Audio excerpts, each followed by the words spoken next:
Mage's Guild. I'm going to pick up the places that they can teleport me to. I believe Fire somewhere and Narsis, which we have not been to. Firewatch, Guild of Mages, and Narsis. Start with Firewatch. Pick up a quest in this area.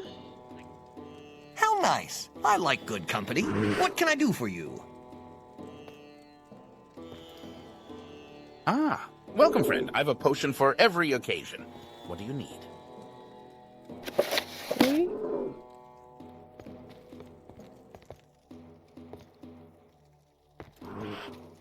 You'll find no better magic Good day to anywhere you. else. I have some duties I could assign you if you're looking for work. Okay. Marcel Artaud needs someone to get him some samples of Cyrodiilic plant called Lady's Mental. No substitute will do, apparently. You know how alchemists are. Yes, I do. Go talk with Marcel downstairs. He'll be able to get you more specific instructions.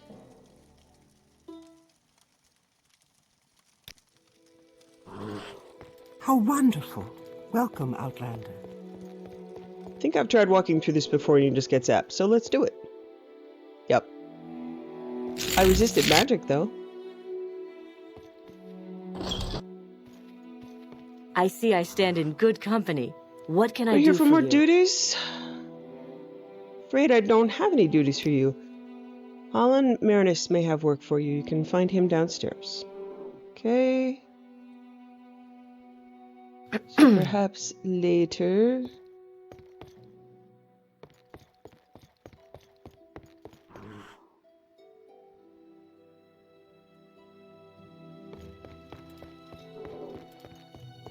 That is a lot of enchanted Let's set stuff, aside our folks. rivalries and talk, shall we? Okay. How wonderful. Welcome, Outlander. I have knowledge to share with you for the right I like that there's price. just a Daedroth. Thaz Lorkis. Welcome to this miserable patch of Mundus. I can fling you around from one grey mortal hovel to another for a bit of shiny. Well. Okay. Seems like someone you'd really want to trust, right? Friend, how about a potion today? Okay, Lady's Mantle. You must be the one Holland mentioned. I do indeed need some Lady's Mantle. Ordinarily, I'd have to ship such things all the way from Colovia. But as luck would have it, Firewatch has a Colovian Duchess with a taste for Colovian flowers. I just need 2 leaves of Lady's Mantle. I'm sure the Duchess's staff won't mind if you take some from her chambers. Oh. Wow, you have never met a Duchess or staff. Okay. Well, sure. Alright, let's see if there's anything else I could pick up here. Oh, the map's still... Oh, okay. Ah, Fireworks Cottage purchase. Let's go check that out. I did sell some potions. I'm back up to 20k. She's a little surprised she spent a fortune, but again, even though she said money is meaningless, she wouldn't enjoy being destitute, but she could do it. She's certainly done it. And she knows she can make money quickly. Why can I purify water at the door? Alright. Yes? Valan Vesius at your service, but only shortly. Ha!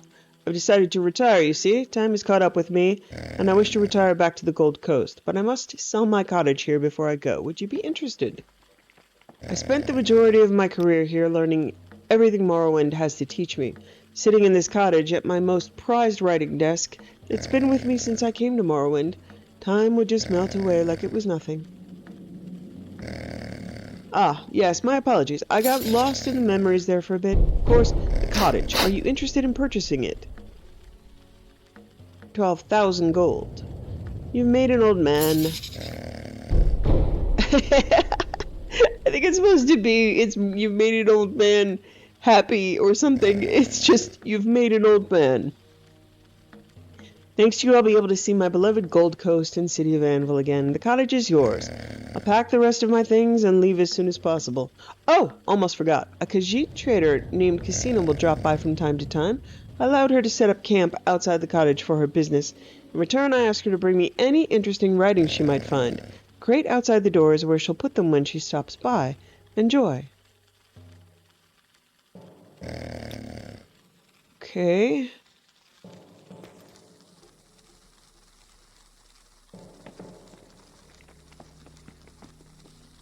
Well, a cottage that delivers writing seems great.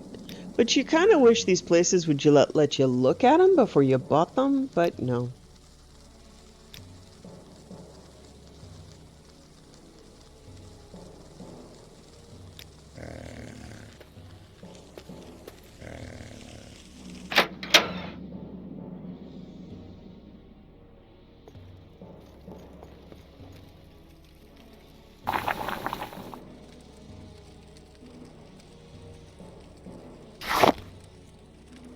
It's pretty.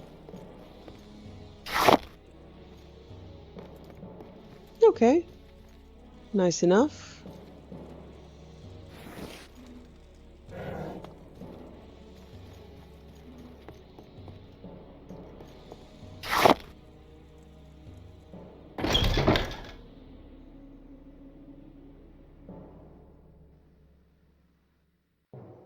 So she's gone from buying too much tea to buying too many mines. But it makes her smile.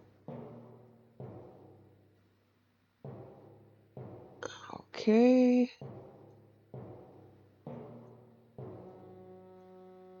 Going to the Howling Noose to see if we can pick up a quest.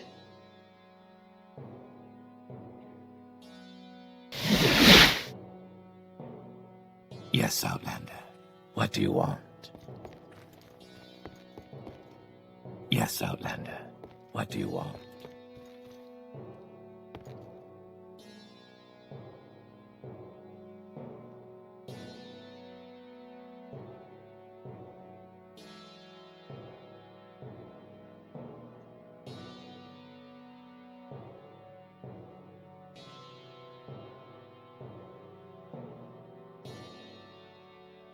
Firewatch sewers. Uriel's quarters. Oh, I see. You guys are trying to trick me again into going into the sewers to get something. Rude. Alright. Emperor Keep Great Hall.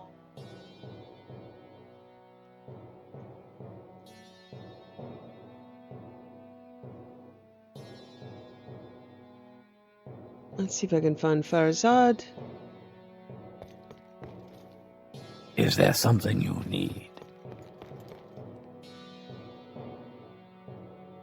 I'm not busy now. What do you need?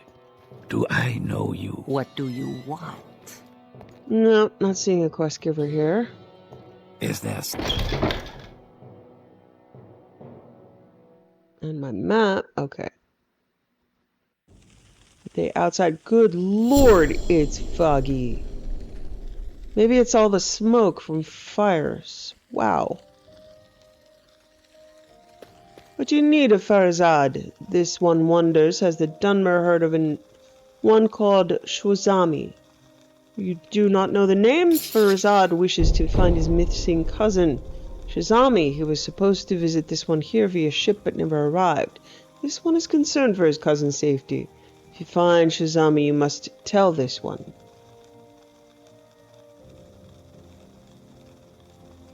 Start looking for Shazami in the waters around Firewatch. This one's aunt said that she saw Shazami off the docks of Helnim.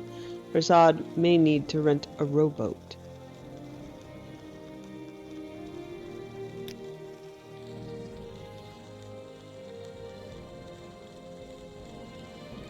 Upside down ship, lower level Shazam. Okay, that's bad.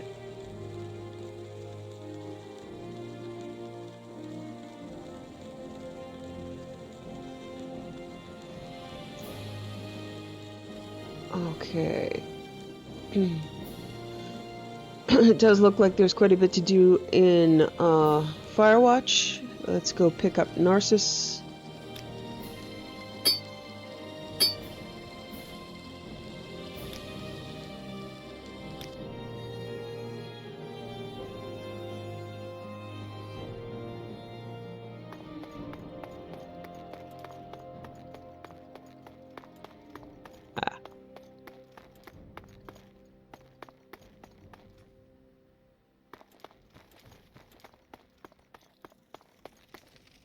Welcome. If you wish to talk, it is really no trouble at all. What can How I do fare for you thee, today? friend? Are you ladies' mental? No, you are Salt Crocus. What is it, friend? Huge! Okay. Can I be of Greetings, service? I'm Lacinia Box, Guild Guide. For a small fee, I can provide instant transportation. If you're looking for duties, you may also be of assistance to me.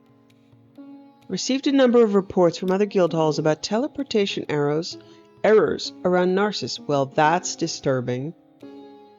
Guild guides from other halls have had issues keeping their Celadine anchors moored to Narsis. At first I thought it had to do with the distances between the hall and other two, but complaints have come in from 3 separate halls, all from experienced guild guides. That can't be a coincidence. I'd like you to speak to the senior guild guides in Firewatch, Old Evanhart, and Vivek to learn the details of what's happening to the Celadine anchors and report back to me.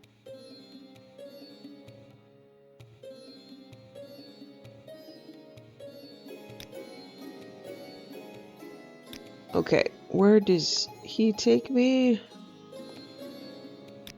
Offmura Guild of Mages. So I don't think I've been there either. Welcome, friend.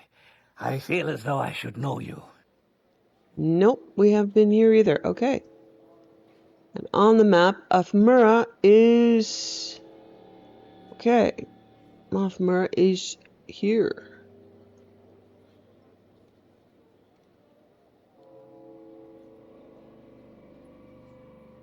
Alright. So it is north of Narsis, south of Old Evanhart, along the coast.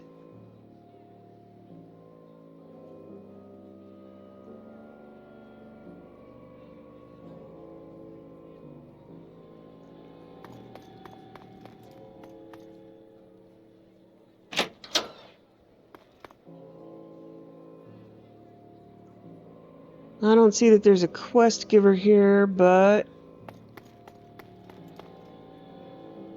let's run around a little bit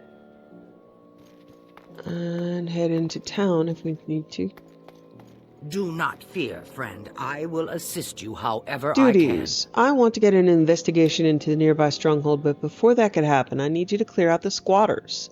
They're camped out in Vandorelion, a nearby stronghold of the ancient Chimer. If I'm to start an investigation there, they need to be gone, so find a way to make them leave. See if there's anywhere else they could go, anywhere but Vandorelion. It's a short distance southwest of Offmura along the road, and from my research it seems that it also is the location of a powerful magical artifact. But we'll get to that later.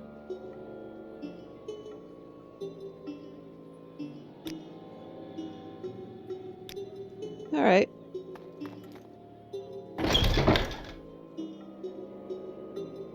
Let's see what Offmura has to offer.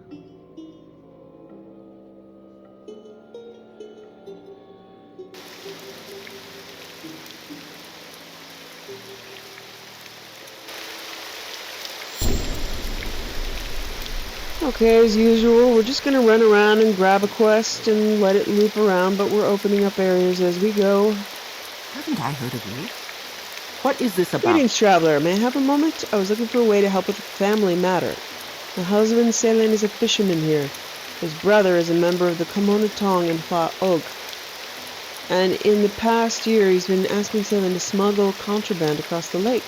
My husband's been very persistent in declining so far, but I'm worried he might give in eventually if the requests don't stop. Would you be able to visit his brother and convince him to give it up?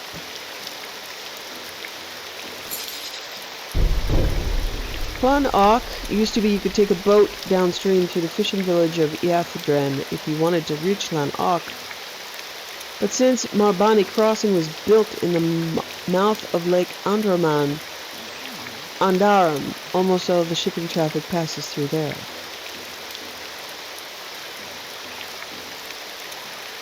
Othmer has gone through a lot since the Hulalu moved in. It's been nice in some ways, but it's brought its share of challenges. Do yourself a favor and don't drink straight from the lake, at least not from this coast to shore. The water along the mangroves is muddy and disgusting at best, and at worst, it might make you sick. There's a well near the temple for a reason. My husband's a fisherman from a line of fishermen who were struggling to make ends meet, and it eats at him to think he's failing where his ancestors conceded, where his ancestors succeeded. If our struggles continue, he may turn to his brother and become Onaton.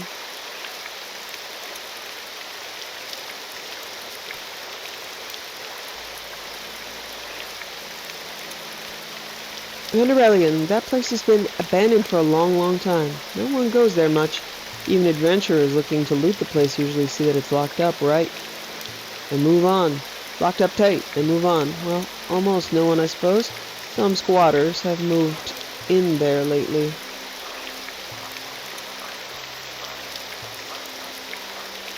Matsera. Lockdown Mora, are you looking for someone in particular?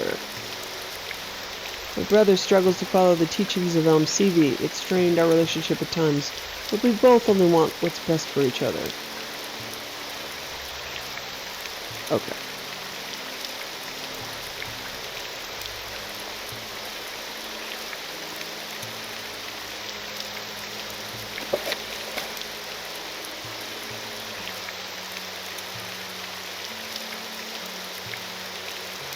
Okay. The Akmora chapter... Oh, I guess I have been here. The Akmora chapter of the Guild of Mages has been contacted by the guard to resist paralysis potions, but it's lacking the necessary resources. Renosa Oral's guard steward wants me to help out. I'm to help Politic, the alchemist of the guild, for concrete instructions, so...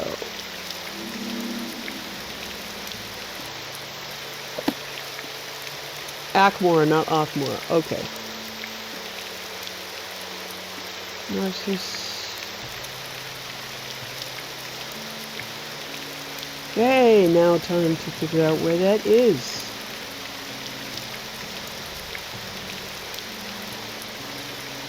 Tracking map.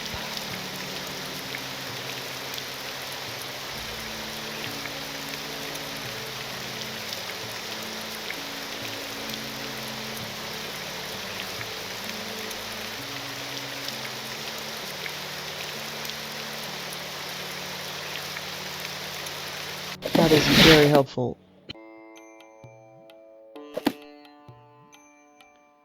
Okay, so Akmora. No. Where are we now?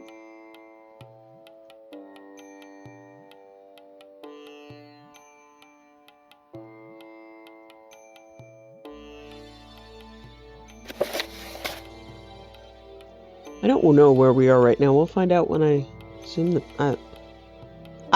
there we go. Just corrected. Akamora is central east, sorry, of Old Ebonheart. Here's Old Ebonheart. Here's Akamora. Okay, we will try to learn our way around.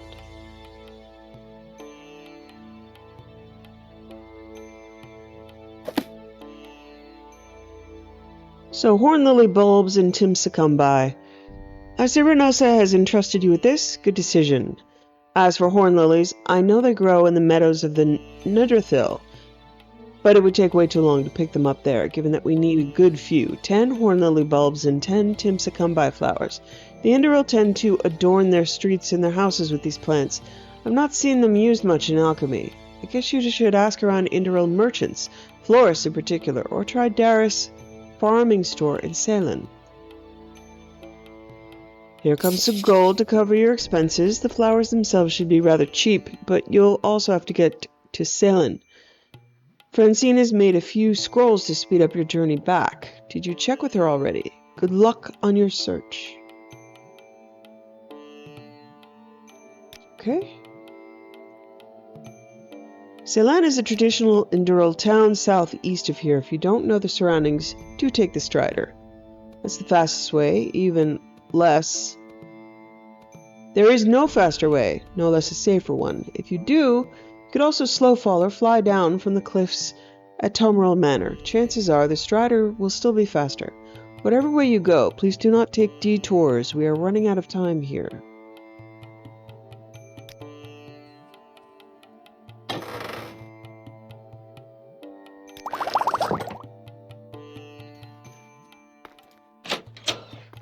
I told you to get us the long-awaited seeds.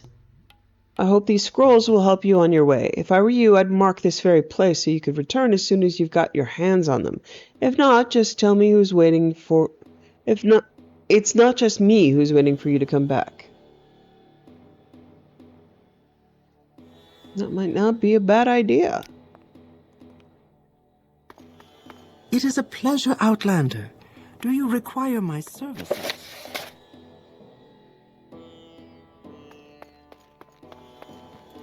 Ah, welcome, friend. I've a potion for every occasion. What do you need?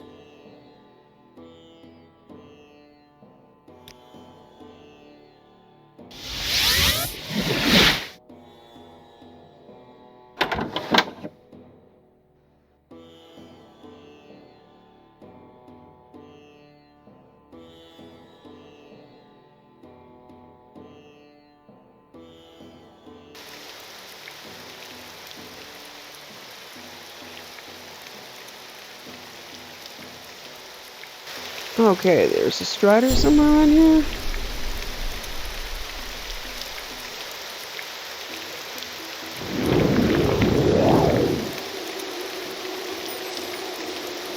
I need to pick up another quest in the area.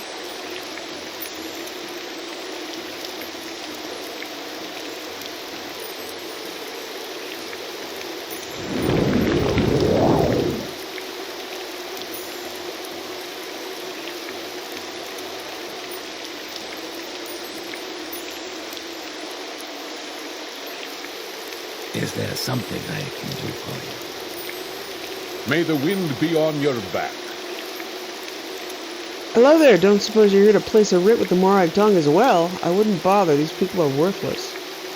I had 1,500 drakes burning a hole in my pocket, a target, and a location. They won't take it. Say, if you've ever had any business with Morag tongue, I don't suppose you'd be willing to help me get this accepted, would you? I'm not going to help you with the Morag tongue, no. Typical. I'm sure I'll be here if you change your mind. Yeah, may you rot in the rain, for hell. None of that now. Okay. Oh, yeah, this is very cliffy. We're very cliffy here.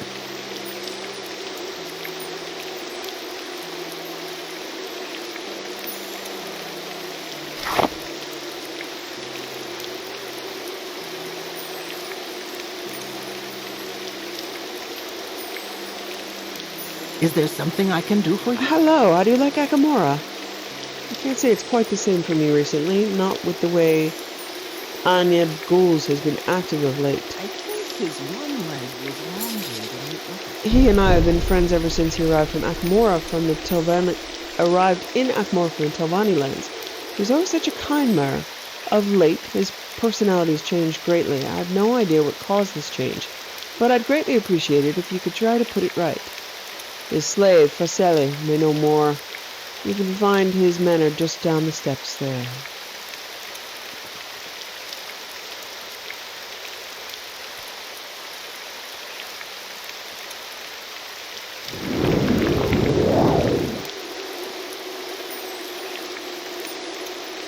Why are there multiple...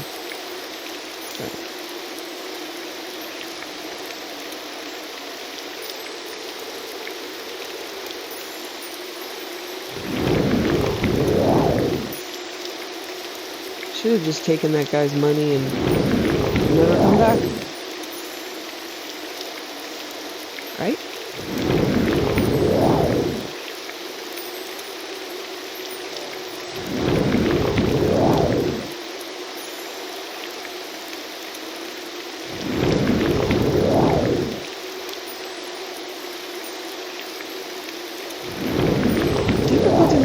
little town, but it's definitely interesting.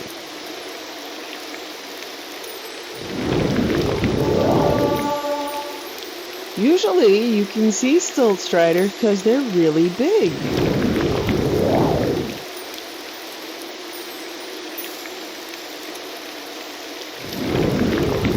And at a prominent edge of a water or cliff, but you know what? This whole place is water and cliff. It's cool though, I like it.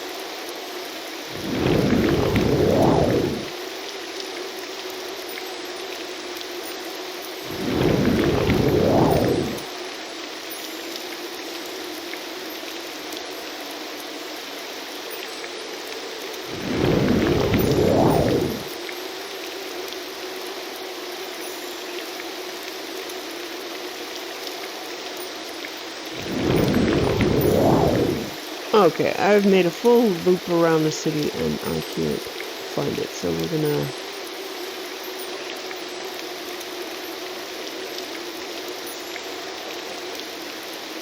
Now, there was a little town they mentioned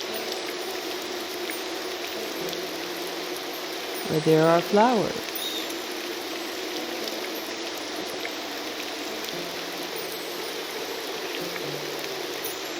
Salem. Alright. It is kind of far.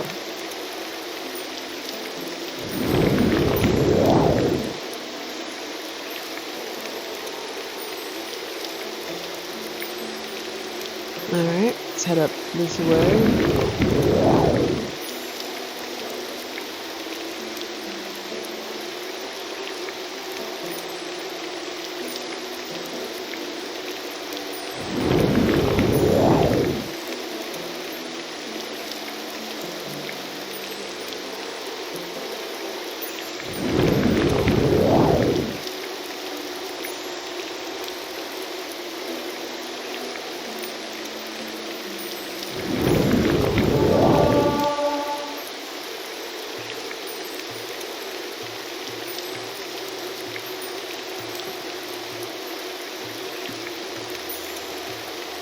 Stilt Striders are big, right? I imagine locals getting popcorn and sitting on their shaded porch watching a crazy newbie run around. But she's looking for the Stilt Strider, Yeah. That's the scripture. Yeah.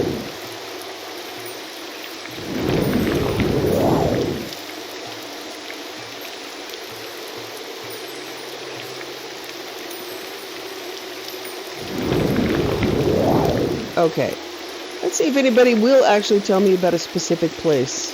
Not now, Dunmer. Excuse me, I don't talk to people I don't like. Alright. Okay, Stilt Strider? Wealth beyond measure out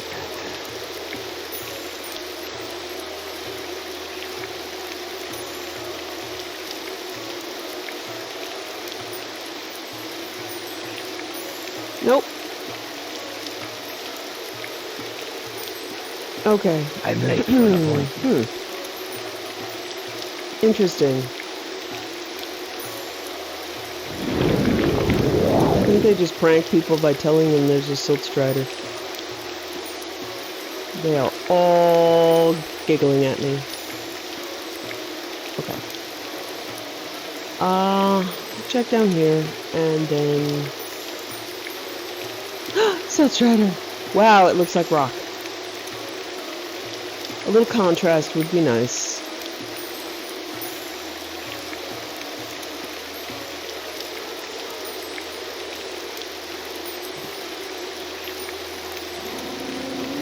We make a special trip just for you. Same low price. Okay, we're going to Salem.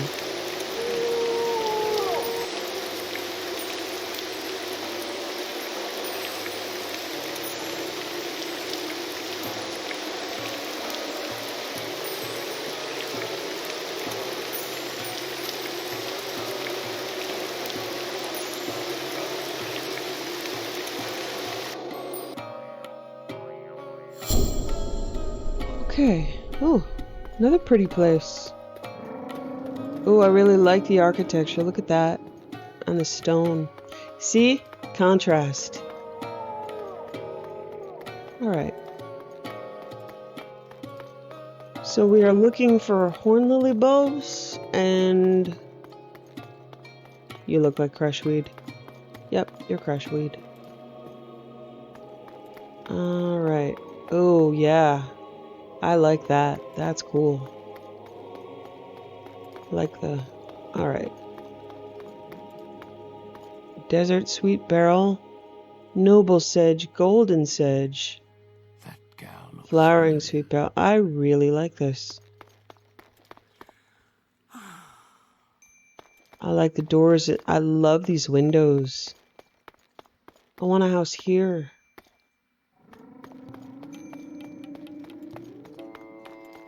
Okay, so we're looking for an alchemist, yes? Pilgrim's Hostel. Toiling Guar.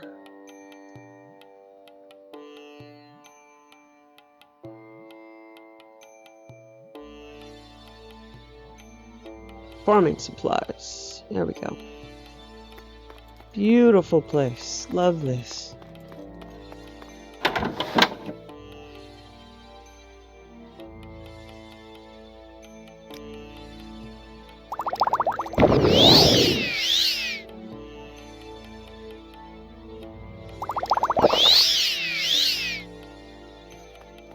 I've a great selection that you'll find especially useful, Outlander.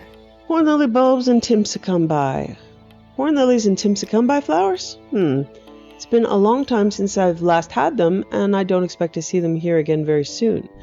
They are ornamental plants more than anything else, and we Dunmer normally would buy them from the florist in Gorn or straight from the gardeners in Almalexia. Yet I guess it won't be fast enough for you. Have you been to Bisandrian? That's the first place I would try in the neighborhood if I were you. It's an ancient stronghold of the Indoril and the only one not derelicted since then. Its greenhouse is one of the most elaborate in all Morrowind, and I believe they do trade with foreigners.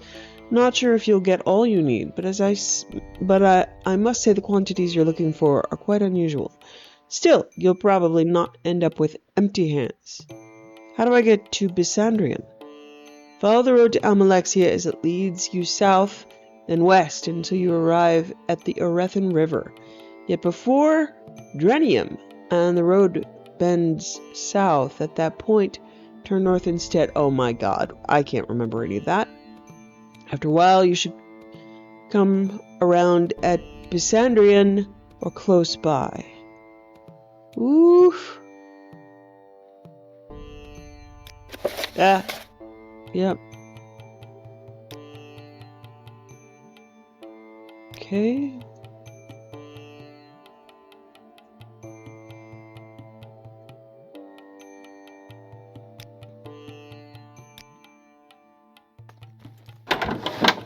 Alright, let's see if the map will help me out here.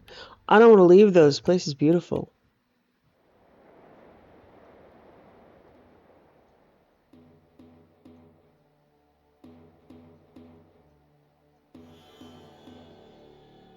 Okay, Bisandrian.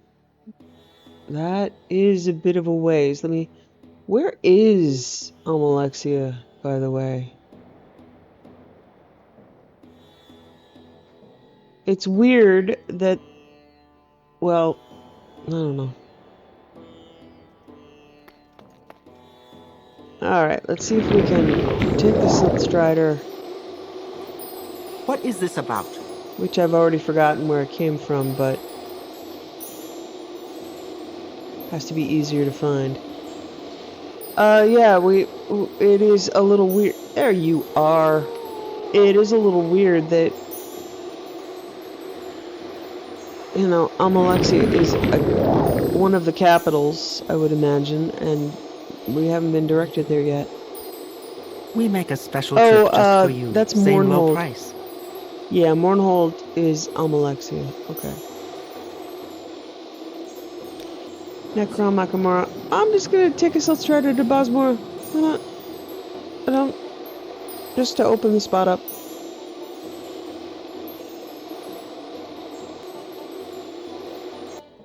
These are really pretty. You can ride. These are really pretty.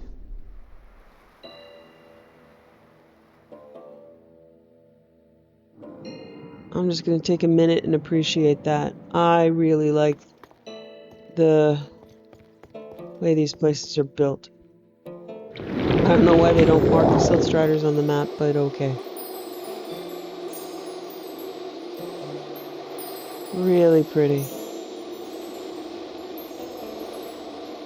Yeah, I want to hang out here. Okay, to that point, I'm going to pick up a quest here, then go back to the other town I just left that I really liked. All right, I'm listening. You may... You haven't seen a group of Bretons pass by recently, have you? My friends and I are dragon hunters from High Rock. We hadn't talked in a long time, but I was just recently told by another friend to meet them here in Bosmora, and now I've been waiting for so long and I haven't arrived. You think you can assist me in finding them? Okay. Very cool. Love this place. Okay. Now, I am at Bosmora now, which is much further south. And no closer to Bisendrium.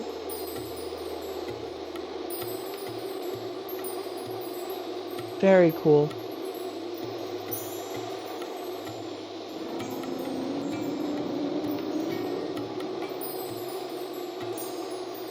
We make a special trip just for you. Same low price. Okay, I'm going to go back to Salem and see if there are any quests there because I want to come back here.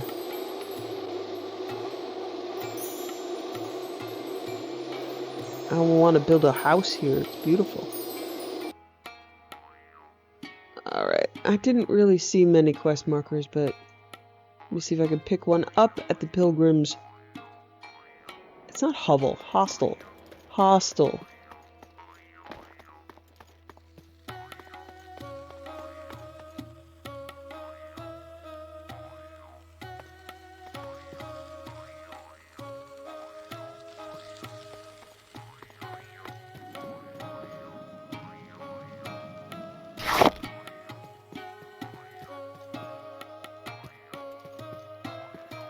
Ah, and there's free wickweed? I love this place.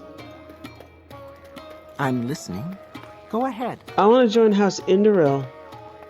Can you imagine a stronghold built of all of this awesome stuff? Oh, beautiful.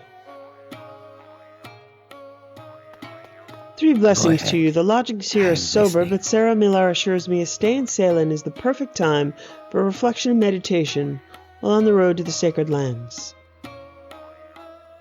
Very well then, I believe I can trust you. Let's say I'm here on special commission from Mom Alexia. Unfortunately, I've hit something of an obstacle, and I need someone like yourself, someone not from around here, to ask some questions. If I tell you that I was given a sizable budget for my assignment, would you perhaps be interested in helping me? I'll explain, but not here. There's a storage room in the attic. Follow me. Ooh, thus begins the horror movie. Wow, I love it here. Highlander, how do you do?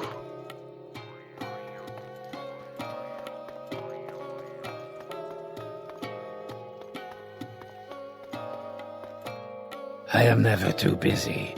There you are. Glad you decided to help me. The matter is this. I'm here on special commission from the Order of War. We recently rooted out a den of Daedra worshippers in Sunandmora, and we have reason to believe one of their agents is still in hiding, here in Salem. You understand I want to go about this as discreetly as possible. I cannot launch an open investigation, as I do not want to stir panic among the townsfolk, nor give the heretic a chance to escape. I need someone to gather information without raising suspicion, and you're a new face here. Pass yourself off as a traveler or a pilgrim, and no one will suspect a thing. Find me something I can use. Take these notes. I've tried to narrow down our list of suspects to 3 individuals. Talk to them. Look at their house if you get a chance.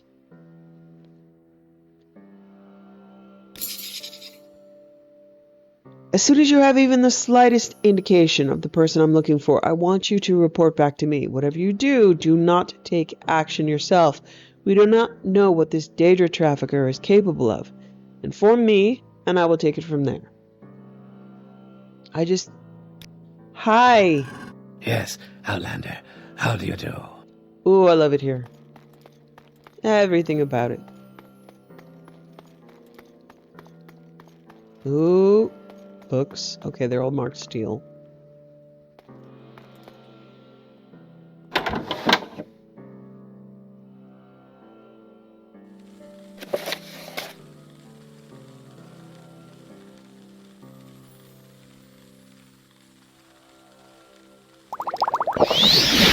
In fact, she likes it here so much, she believes she's going to spend the night.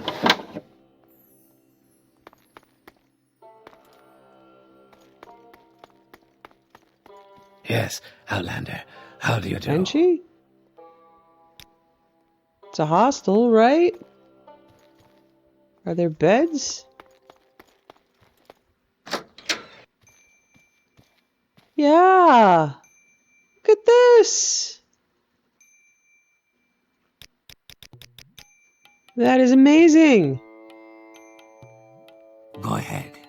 I'm listening.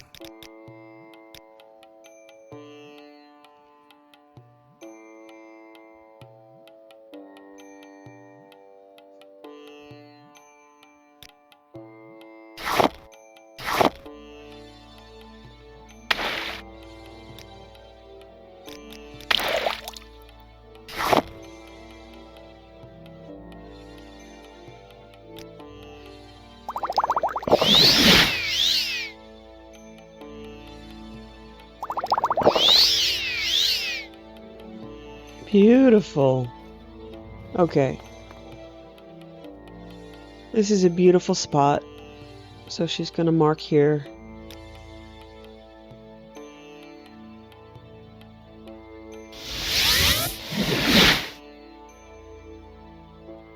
Okay.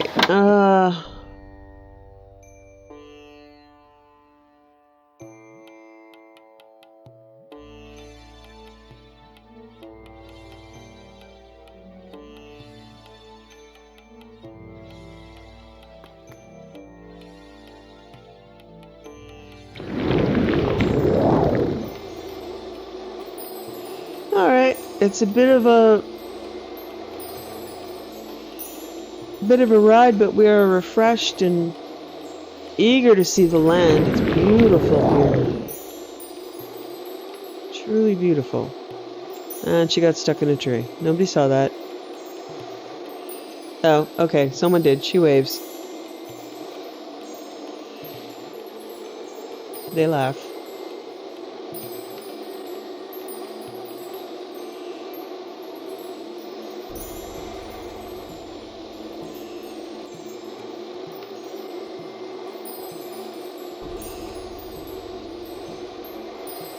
Lots of mountains. It's back to the beautiful town, which is now her favorite place.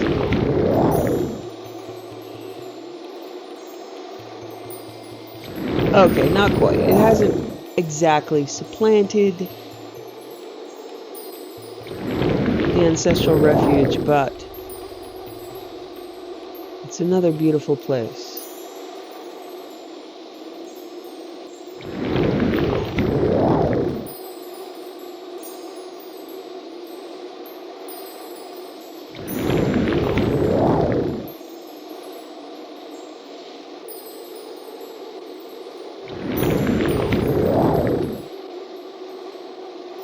Sadrith. Oh, okay. I would probably be able to get transportation to Sadrith Mora, which we haven't been to yet. But I think it would take longer to find out the route than it would be to just go there. So I am going to fly to Sadrith Mora, pick up a quest there, and then fly north to Bisandria.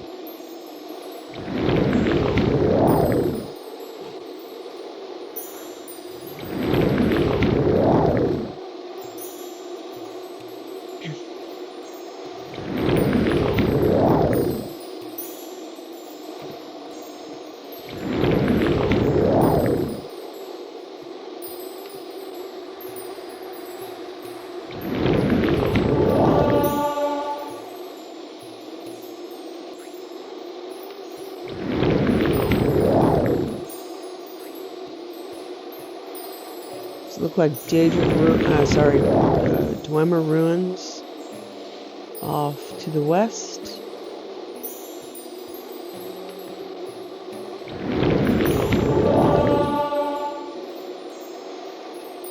She's a little surprised at just seeing something new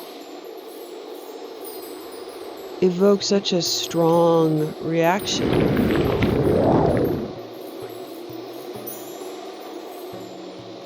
She wouldn't like to be that shallow, that just novelty.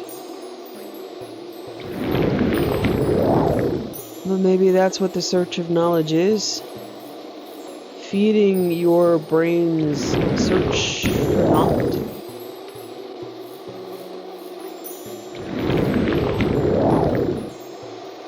And in this case, it wasn't knowledge, it was architecture, beauty. Beauty that suits her aesthetic. Something to consider. New trees, new plants that look amazing. New homes. And if she lived there every day, would she get used to it? And she doesn't know. She appreciates the unique beauty of the ancestral refuge every time she goes.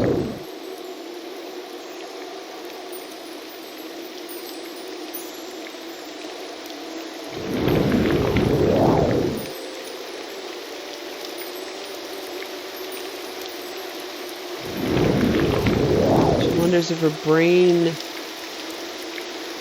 seeks novelty simply for its symmetry?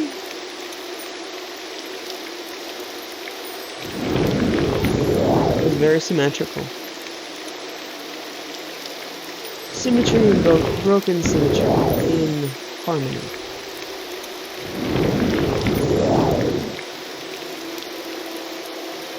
There's something about the beautiful symmetry of the windows and the doors next to the broken symmetry of the carefully chosen stones of the road. It's amazing.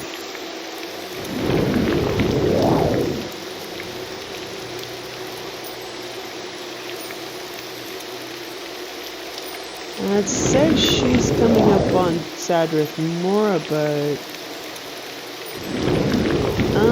that is, we'll see. Might be a misplaced map marker. Because Sadrith Mora is by Wolverine Hall, right?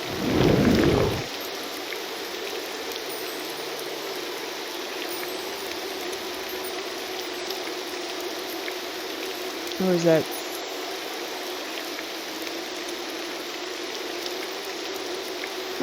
alright. Well, either way. We chased an incorrect map marker. We should have known better, but there are so many Moras about. We'll just head up north.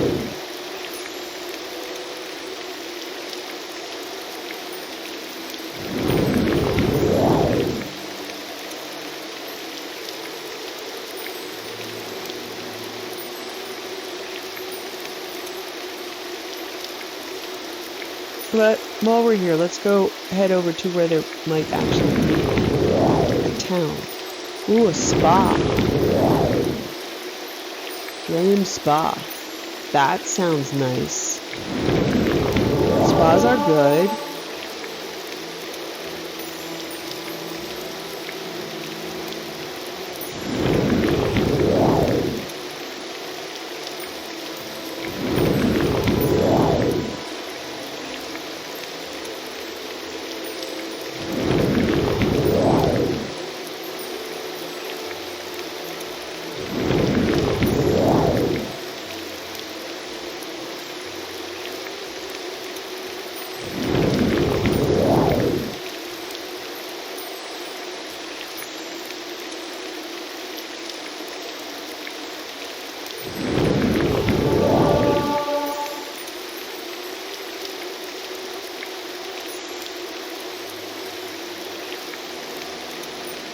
Northfly. Tim succumbed by flowers. Okay, I'm gonna grab a few. They are not marked steel.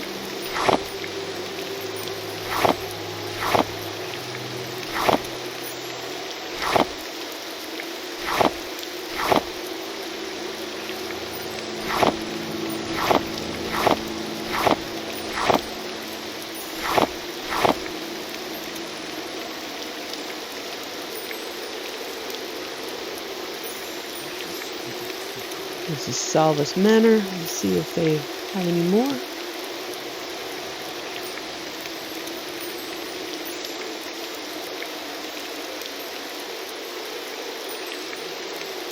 She's absolutely in love with the architecture here.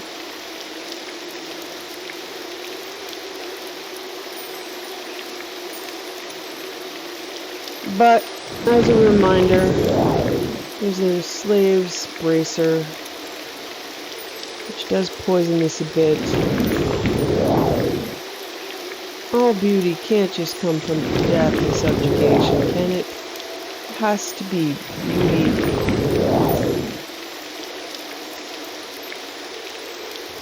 But unfortunately,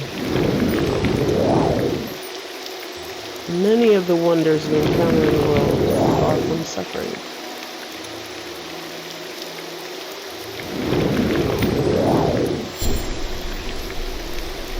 She doesn't know much about the Indoril.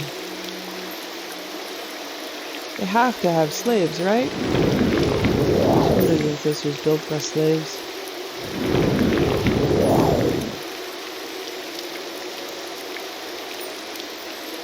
Okay. Draenham Spa Resort. Oh, wow.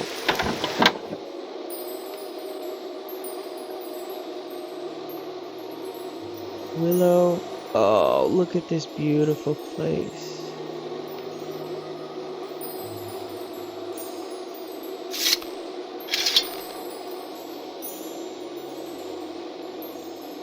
Well, this looks like a spot for contemplation.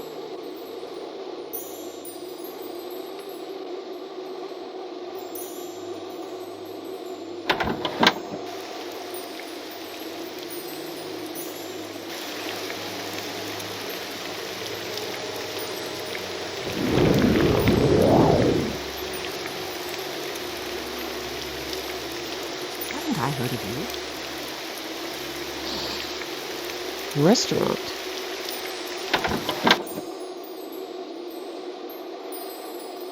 From where do you hail, friend?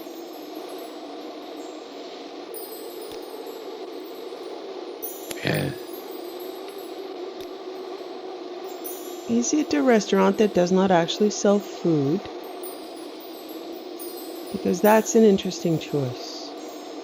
Cooked or not? Oh, it's like a lobster. Eh. Okay, so they are likely guests here. Let's see if we can find someone who can sell some food.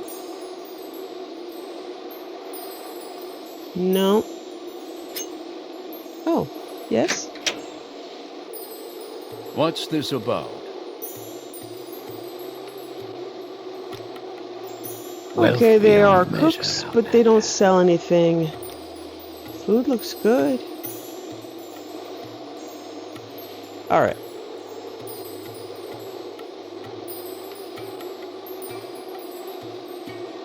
Walk with her. And steal. Oh, she's gonna put her lockpick away. Sorry. Sorry. Shouldn't have taken out her bow.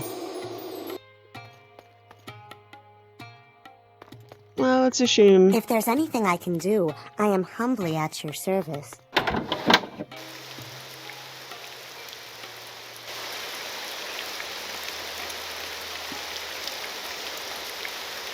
Oh, yay.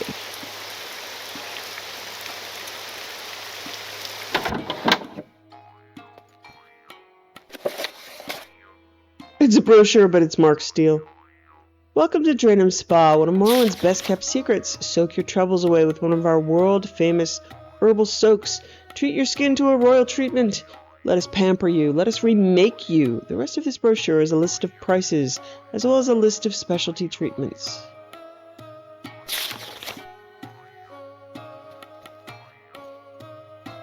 Oh, it's you. Excellent customer service. Can I help you? Welcome. This is the Draenham Spa. We offer a wide range of facilities and treatments for the relaxation and enjoyment of our guests. I'm afraid that at the present we have no rooms to spare in our hotel. Feel free to wander around and explore the ground, though. Oh. Oh. Oh. I steal your horn lily.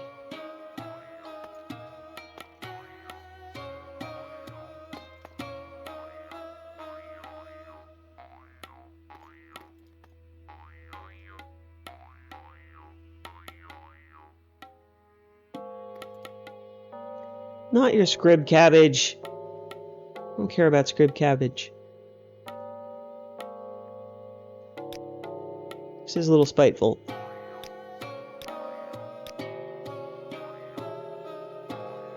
Oh, crime has been reported. Over scrib cat. No, horn lily. I was stealthed. I saw. Okay, do I want to double down on one horn lily? Yeah, I do.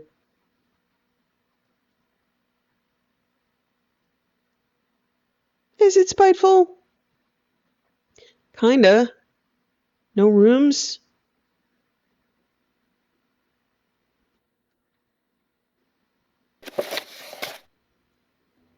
Try out our nefarious deeds.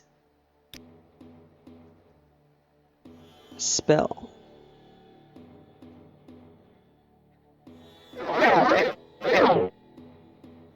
Wow. So much sucking. My crime was still reported. Oh, honey, I'm so sorry.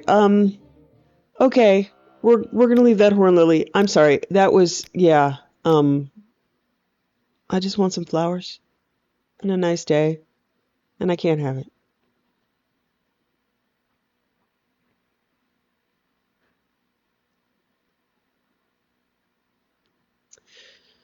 All right. Me and the spa are not meant to be. But let's take a look around.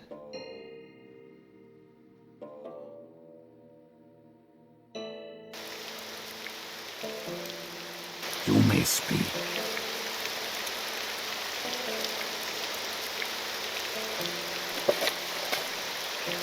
Okay.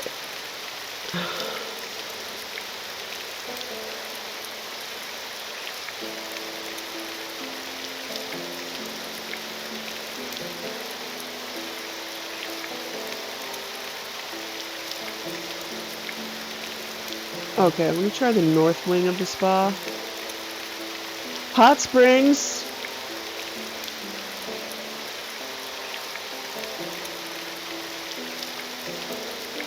Because she may not be able to buy a spot, but she does have Mark. Is there anybody here that can see me? Okay, let's see how many Timsa come by we have. I need 3 more.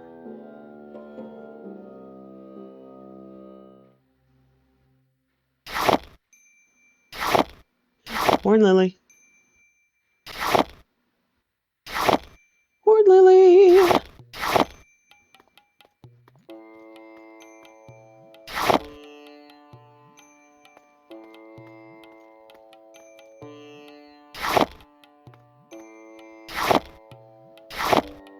Okay. So we have enough Timsa, and I believe that was, what, 4 horn lily? Let's check. 1 more Timsa. And 6 more horn.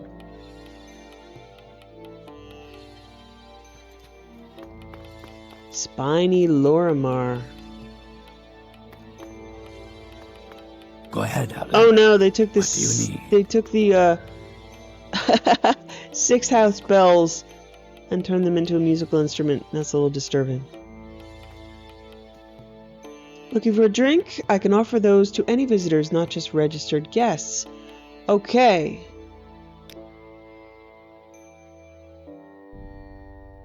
She's going to get some aloe juice.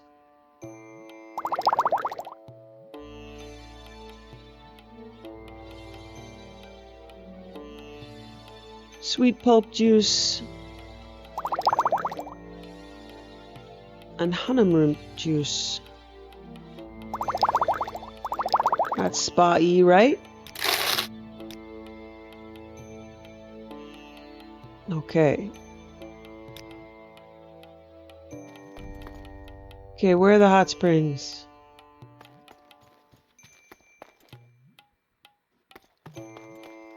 We want hot springs. When I say we, I mean me and all the plants I stole from you. I'm not gonna steal. Oh, I love these windows. Okay, money is not meaningless. Oh, sorry. I'm sorry. These are dressing rooms. Into which I barged. Alright, she realizes money is not meaningless. Nope, nope, it is not. Money is very important.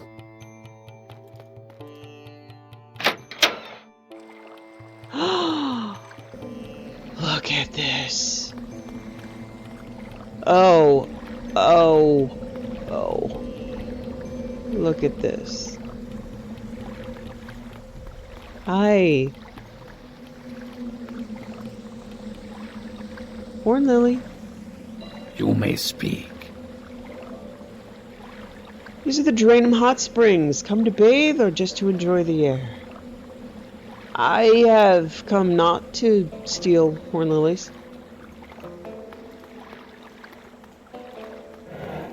I'm not here to steal horn lilies.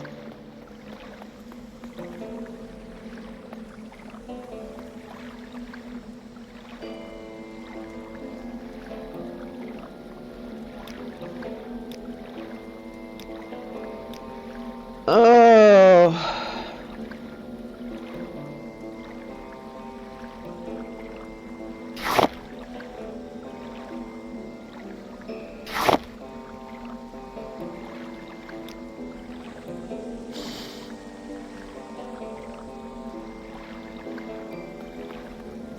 Wow. That is nice.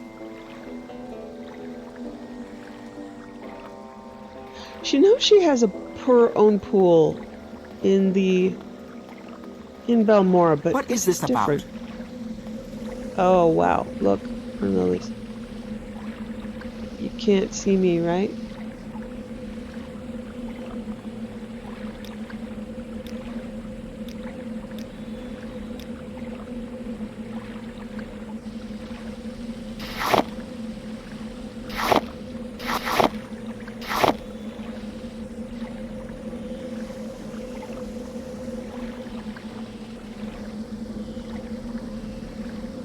Okay, 6 horn lilies and enough Tims to come by. Oh, this is special. Okay.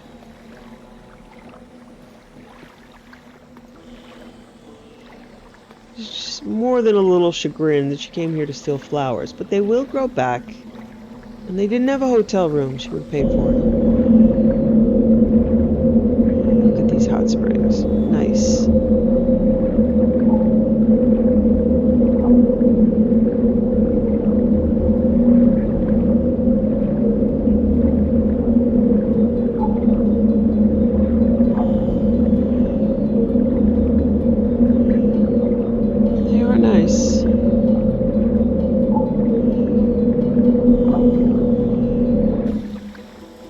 Okay.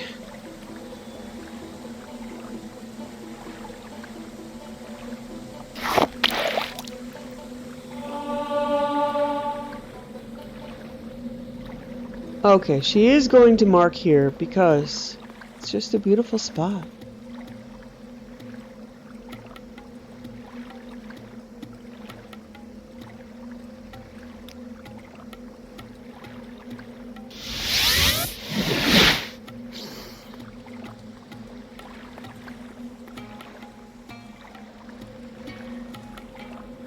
Okay.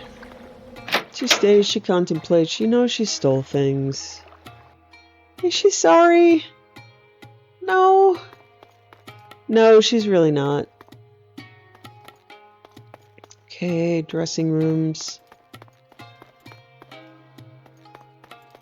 She'll come back when she needs a vacation.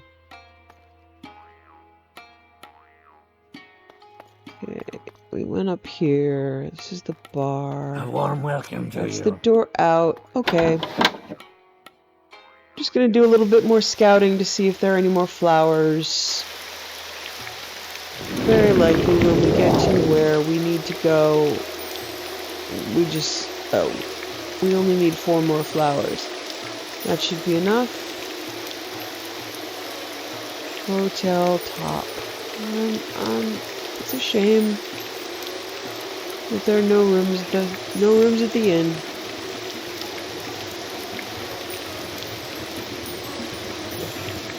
Oh, look, there's a pool. Oh. Yes, Dunmer? What do you want?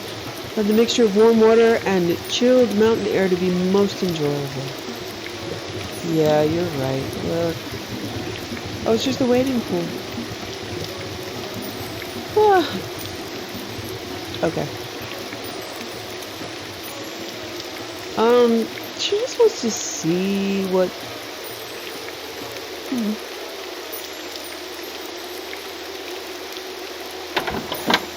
What does the hotel look like?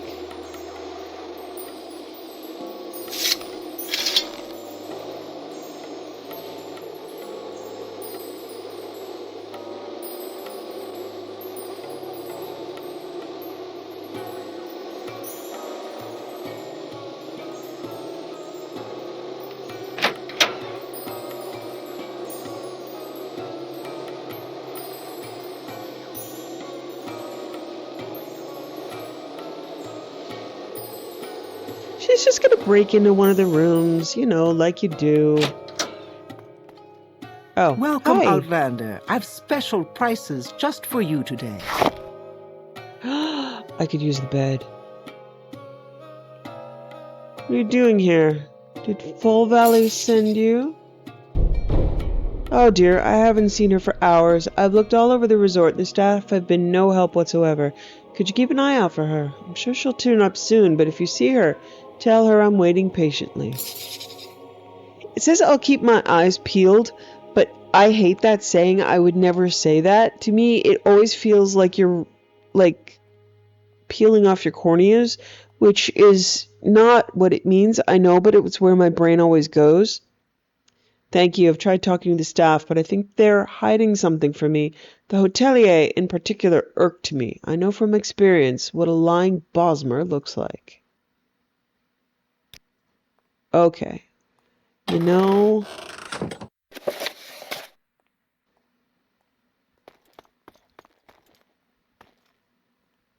Okay.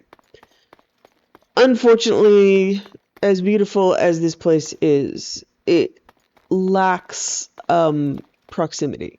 I can teleport all over the place. Talk is free. What do you want? Okay, Favali. I don't know. I'm just a cleaner. Alright. So we were happy to find this place, but now we're going to head north.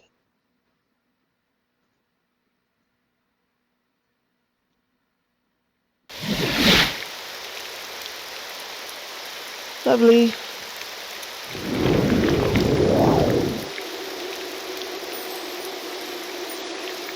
So long, and thanks for all the flowers.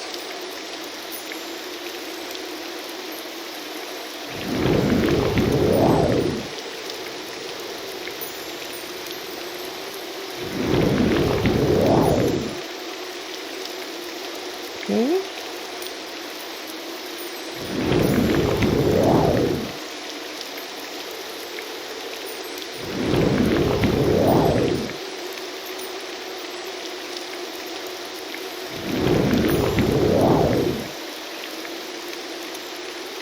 Oh dear. Well then. Red glow looks a little disturbing. Oh wow.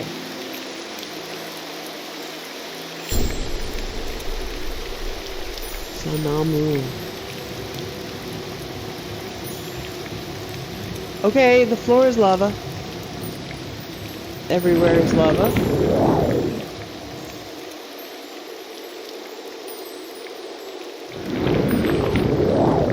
She's a little nervous, levitating over lava because you can still get roasted, even though it says she's comfortable. But she does have some sense, occasionally. She should do a bit of scouting before she discovers if that's the local kill-you-quick place. It looks like the local kill you quick place. If I were to build a kill you quick place, it would probably look like that. Okay. Sandrian is up this way.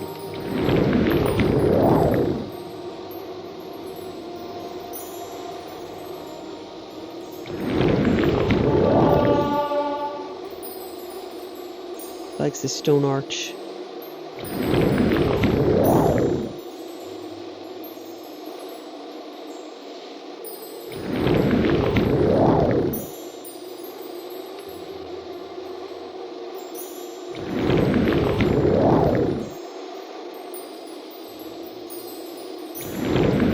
She's not sure even what this is.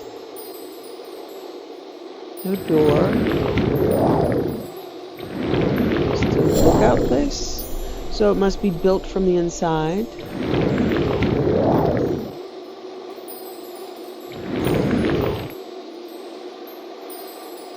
Okay, says Horn Lily Bow.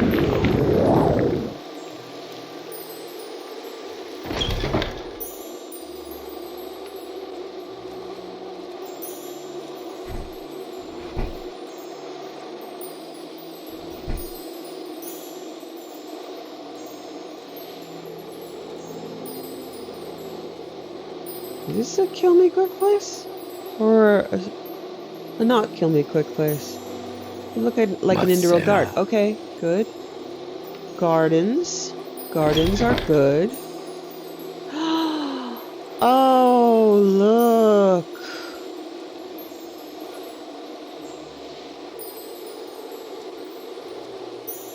This is lovely. Alright. Out of courtesy, she will speak. You may speak. Here in Bisandrian's Arboretum, we're able to utilize the great potency of the soil to cultivate ingredients much needed for our medicines and supplies. Horn Lily Bulb and Tim Succumbi. You've come to the right place for the Tim Succumbi. We've got them in abundance, and the price is more than fair. Horn lilies, I fear, we don't have in such plenty. They grow naturally on the Netherthril coast and in many other corners of Morrowind. So there's little need for us to cultivate them here in large quantities. They blossom thrice a year, like most of the local flora, and unless you can wait until next harvest, I suggest you stroll around the Netherthril coast and keep your eyes open. Can't be bothered, you might also try your luck with the Altmer florist in Gorn. That said, we do have a few. Are you buying?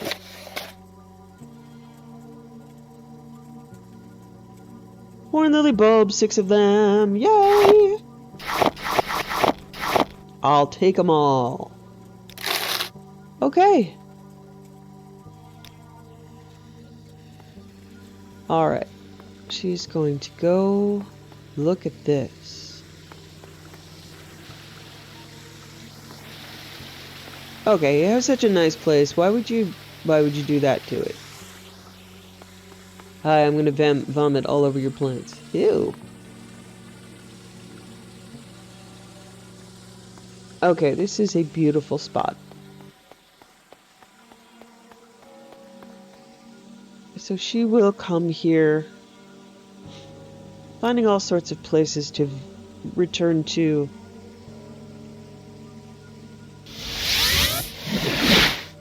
In times of need. What is this about?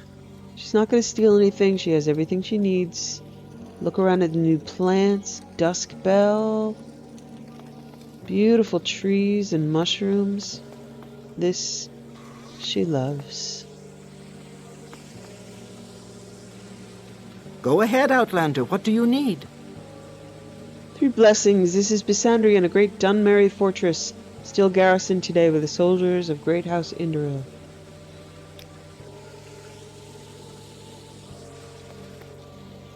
This is lovely. No beds. You're not just gonna let me sleep here. Are you? Would you? Can I? Can I take a bath in the gross spitty everything? Do I know you? No. This is gorgeous. Okay, so we have marked right where we need to turn those spells in, the plants.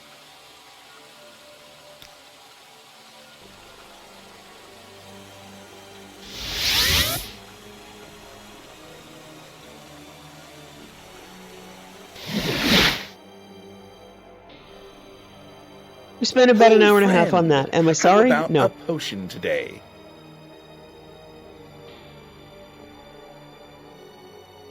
Warren Lilybells and Timsa come by. You got them! This is great news, and you should hurry to let Renosa know of it. Meanwhile, I'm going to plant these. Even with all the magic we throw at them, we won't see them sprout in less than 2 weeks. I suggest you come back to check with me. Don't forget to bring the good news to Renosa and get your reward. Let's see.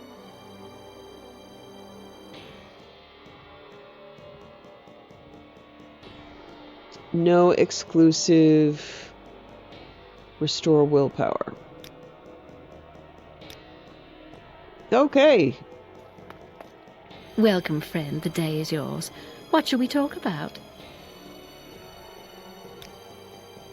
I have a grave problem. I fear I need your assistance in dealing with it. I don't doubt my courage. Certainly I'd deliver this letter of apology myself, but Renosa deems it unwise and suggests that you do it.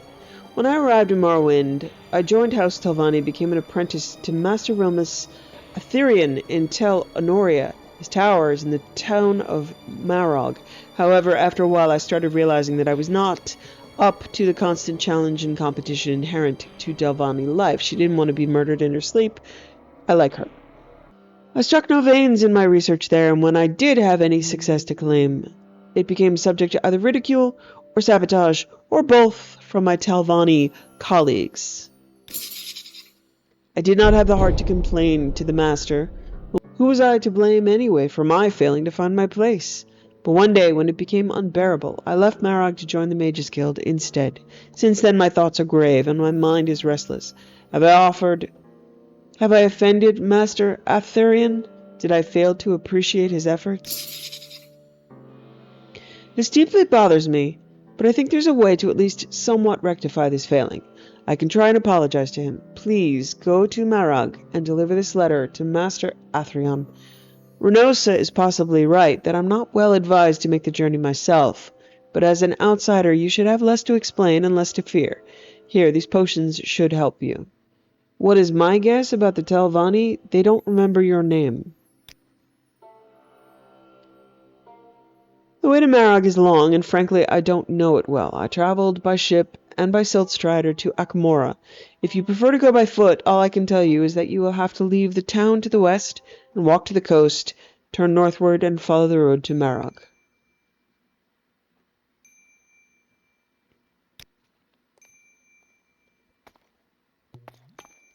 Well, I find myself in pleasant company. Please, share your thoughts.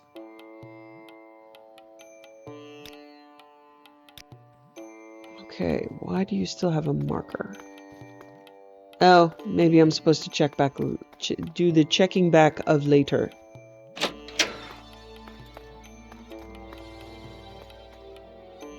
What is it, friend? You seem to be fitting in well, Outlander. How about a spell or two?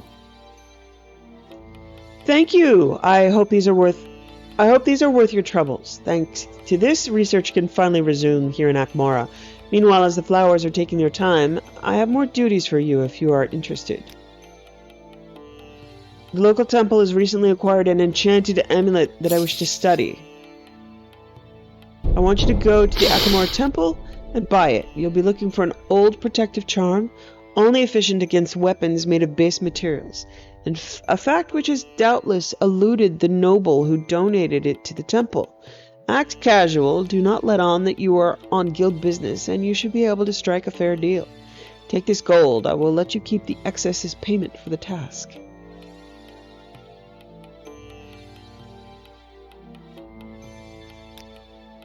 Noble who donated it, devoted Indoril, donating even valuable heirlooms to the temple isn't unheard of. In this case, however, I can rather imagine some fools hurt themselves with their cutlery and dismiss the amulet as inefficient.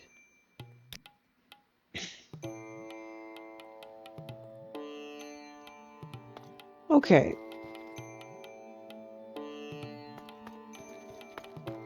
Good stuff.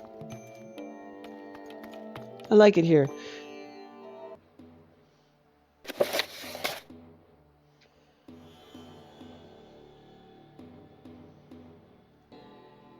Ethelvora wants a copy of the book called On Daedric Design. She recommended that I speak with the booksellers to find someone who will sell it. I think I bought one, and I probably put it in my chest. Let me head back to home.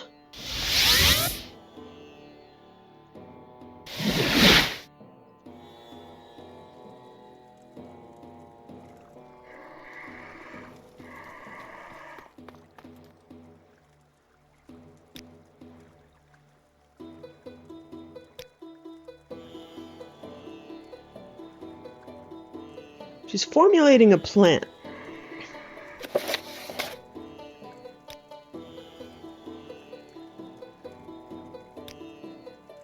Okay, find the book on... No?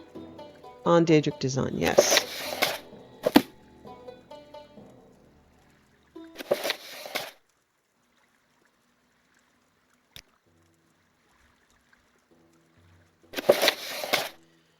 What she wants to do when she retires, which she's not anywhere close to yet, is she just gave away 300,000 drakes, not expecting anything in return.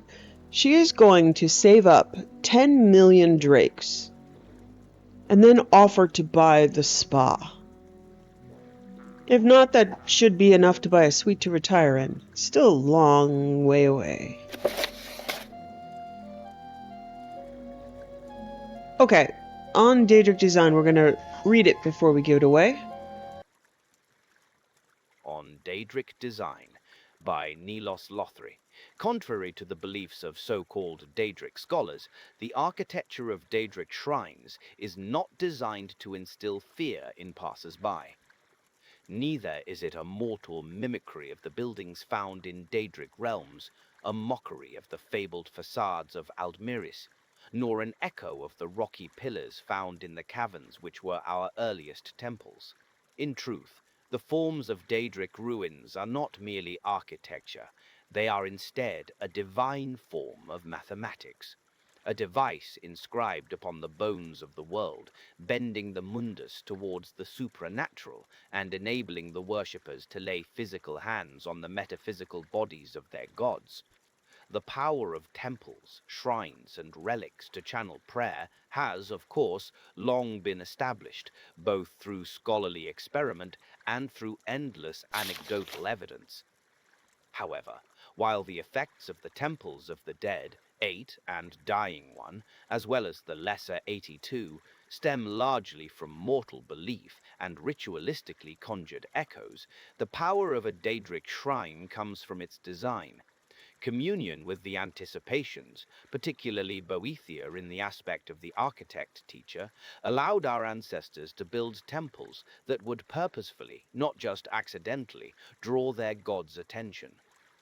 Each curve of a pillar, each angle, each niche is designed to not only capture, but echo and amplify the sounds and motions of prayer, and to direct them as a metaphorical beam to a void between the stars. In time, a well-built shrine would function even in the absence of supplicants, for its walls keep any whisper alive for generations. The chanting heard by scholars and adventurers within abandoned temples is precisely this. Some Daedric scholars go so far as to draw parallels between Daedric shrines and Dwemer ruins, reaching for superficial parallels between architect pupils and tonal architects. The less this blasphemy is committed to paper, the better. The theurgic geometries of a shrine's construction are deceptively intricate and, as should be self-evident, highly volatile. No one should undertake the construction of a new shrine uninitiated, for modern stone cutters with the requisite skill and sublimation are all but unheard of, and the slightest geometric imperfection invites disaster. Even the most experienced adventurer would be wise to avoid the more deteriorated surviving shrines, such as Old Balaal and Old Sotha. When a shrine has been abandoned, the echoing effects vary wildly, depending not only on layout and integrity of the remaining structure, but also the favor and dedication of the faithful, and, most importantly, the Daedric Lord to whom the shrine is devoted. In a fully intact shrine dedicated to Sheogorath, an untrained scholar can expect to feel confused within minutes. Mania, dementia, paranoia, hysteria, schizophrenia, obsession, or hallucinations set in within the hour. Visitors to shrines of Mehuni's Dagon typically report feeling contrarian, enraged, spiteful, and violent. Shrines to Azura compel feelings of complacence, anticipation, inadequacy, and lethargy. These lingering effects are due to the thinning of the barrier between Mundus and Oblivion that were established and, pardon the pun, enshrined during the shrine's building and active phases. One who wishes to explore an abandoned Daedric ruin in relative safety is advised to carry talismans of Amzivi, whose pacts with and wars against the Daedra provide some measure of protection.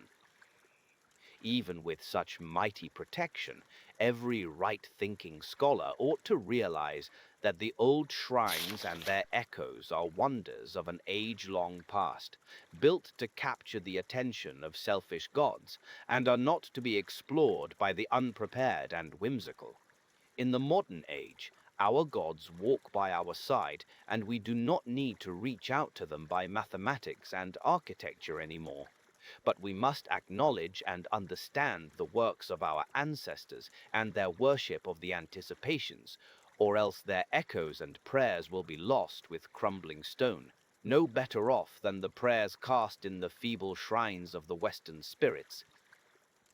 Okay, this book is fascinating. Her favorite passage, and she goes back, is the effects of the shrines. She understands that the Shreogorath shrine would create negative effects, but why would Azura create complacency, anticipation, inadequacy, and lethargy? Is this true? Is that what Azura wants in her followers? Doesn't seem that way.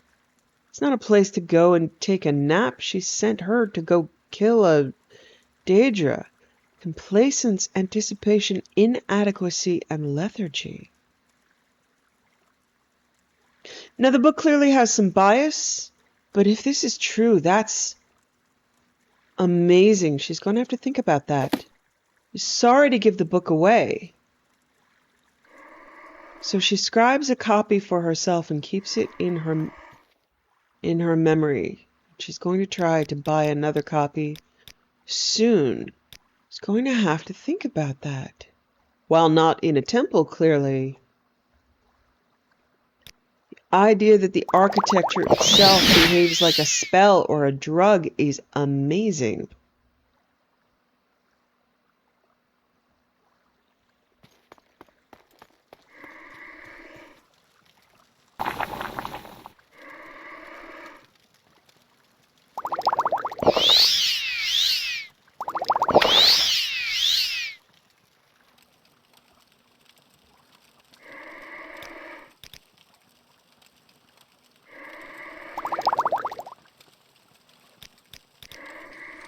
She needs more teacups. That's fantastic. All right, she's not done just yet. She came home to get the book, take a nap, but there's still more to do. That's phenomenal. Her brain is on fire with that. Okay, so we're going to Balfoyen, Guild of Mages.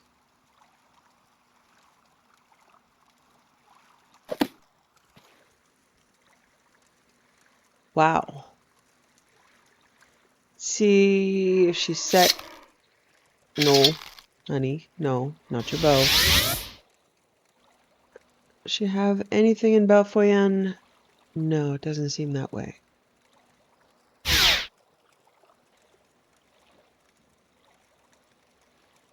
Okay, Balfoyan's Mage Guild.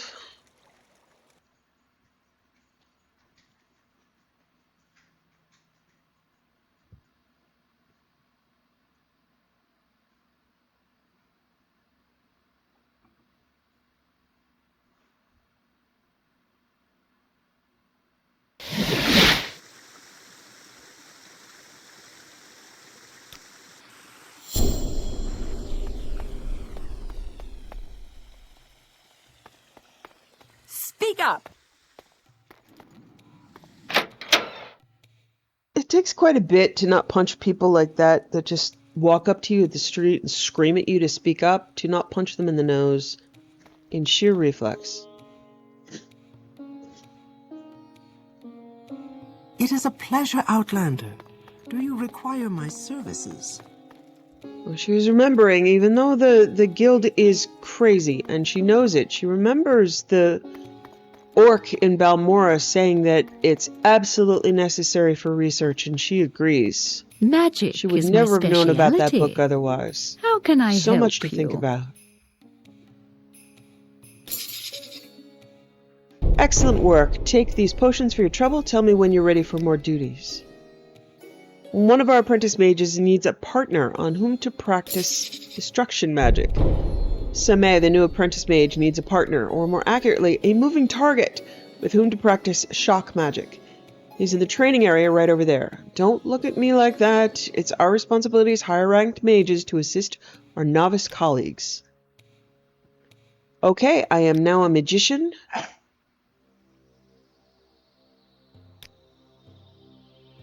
With my faction rank, I've earned a second reward. Defensive spells, pyromancer spells, cryomancer spells, and electromancer spells. She'll take the defensive spells. She thinks she's got everything else under control. Wise choice. It doesn't matter how powerful your fireball is if you don't survive long enough to cast it. And with her brain on fire, she's gonna head out into Balfoyan and see if there's more to learn. This is amazing. She is fascinated by the inspiration of other people who go out and discover. I mean, she's doing things for other people. She gets that, but she's not able to so far innovate or create something amazing. It's inspiring. Beautiful architecture. Hot springs. These are wonderful things to discover. Someone built that for themselves. Right now she feels as though she's living off of other people's dreams. And she's going to imagine the dream for herself. Although she can have many dreams, she's still going to put that money aside and buy the spot. It was someone else's dream, but it's like buying a piece of artwork. Look at that cool tree. That's amazing. Okay.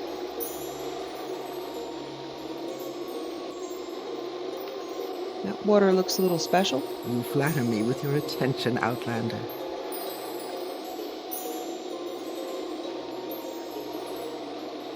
Welcome to the Temple Island. To think, if my dreams of a flood are more than just dreams, this spot we're standing in right now would be washed away.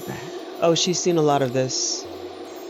They keep coming to me. I've had the same dream over a dozen times for months now. I see great waves rushing into the harbor and sweeping through the streets, smashing ships and drowning people as they flee to higher ground. I see it tearing down the hovels and the docks and the manors above, and I always see Temple Island itself start sliding into the dark water, as if a great hammer had struck it right here on this little garden. This can't be just a mere dream, can it? Maybe I'm being shown something. After the first few nights of this, I took my fears to the temple here in Balfoyan. You'd think that they'd show concern or interest at least, but no. They told me that these are just dreams, and that this superstition is unbecoming of a faithful servant of the tribunal. But it's not a superstition. I can see it as if I were there. I need to understand what's happening to me and why. But I don't dare bring it up with the priests again. Would you be willing to make inquiries on my behalf? Reminds her of the wise woman who raised her, whether this is delusion or truth. And both are possible, though one is less likely. She would like to help. Thank you. I don't know if the members of the Tribunal Temple here will be more open-minded toward you than they've been toward me, but it might be worth a try. I've also considered consulting with others, the local guild of mages, for example, or one of the unaffiliated healers here in town. There are two, Nevusa Phelan and Hamet Fowler. The shops are just east and west of the Temple Island, respectively. So there's a lot that could be... She's aware the Ashlander wise woman said that terrible dreams can be from Dagoth and if they can do it, someone else can do it. So terrible dreams as a curse or a power is much less arbitrary when there is malice. To be able to make someone dream and believe something waking or asleep is a growing theme. Outlander, stop right there. I haven't seen you in my city before. Where is your certificate of credibility? Show it to me now. You're in violation of the law. The certificate is required for all travelers to Balfoyen, especially those with ambitions to trade or do business here. Speaking of which, what's your business here exactly? Never mind. Fortunately for you, I'm preoccupied with something else at the moment. Next time you'll not be so lucky. You must go to the council club in this district and obtain the proper documentation from the clerk there. You will do this immediately. Keep the papers with you at all times or you will be charged and arrested. Now be gone with you before I change my mind. Okay. Right next to the Morag Tong Guild, we can see how devout this place is. Certificate of credibility. That's a green arrow. Let's see if we can find another green arrow. Matching green arrow. Council Club.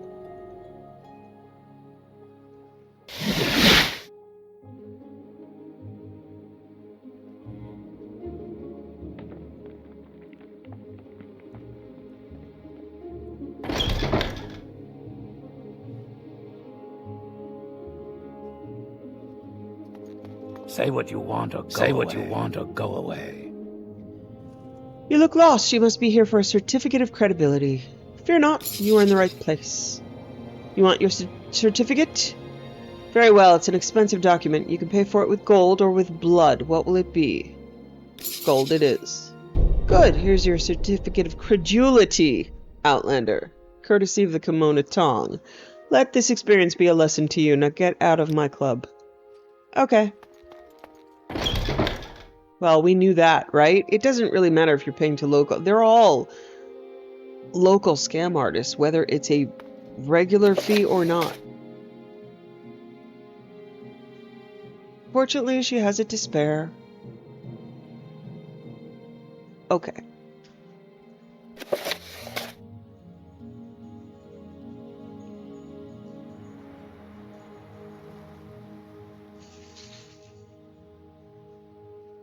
Jabaska has ordered me to find and kill Crito Vinipter, who he knows is somewhere in town.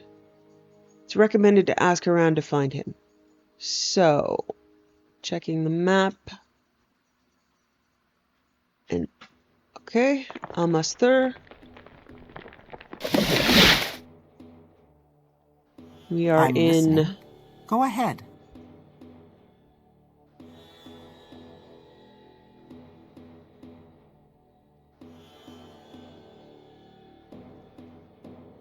Amasthur, okay. Which is, alright, that's just it. Amasthur is Amasthur. Alright, let me ask around. Very stupid. Happy Is there something you need? Speak freely, friend. I don't know you. What do you want? Fighters Guild sent me to I kill will you. enjoy this. Oh, that was easy. That was really easy. We might need to turn up the difficulty a little bit. A little bit, maybe.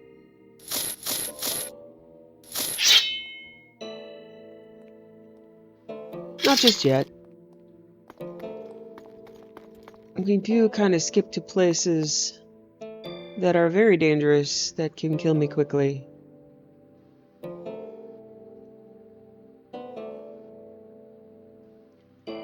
Okay, back to the Fighters Guild. I really like it when they headbutt me and fall over. That just, it just makes me happy. In the name of difficulty, why would you want to destroy my happiness? I've spent so much time in my gaming life being a scrub. It's nice to be not scrub. Okay, Fighters Guild equipment chest.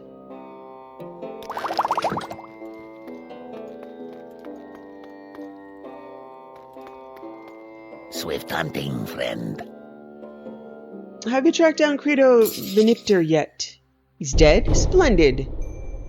Ilvi is pleased, and we have one less competitor. This is your reward. Speak to Jabaska when you're ready for more orders.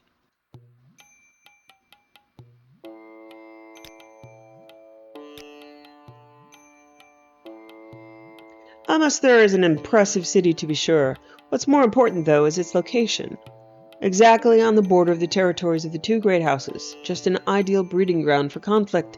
And where there's conflict, there's always coin to be made. And if there's coin to be made, the Fighters Guild and Jabaska follow.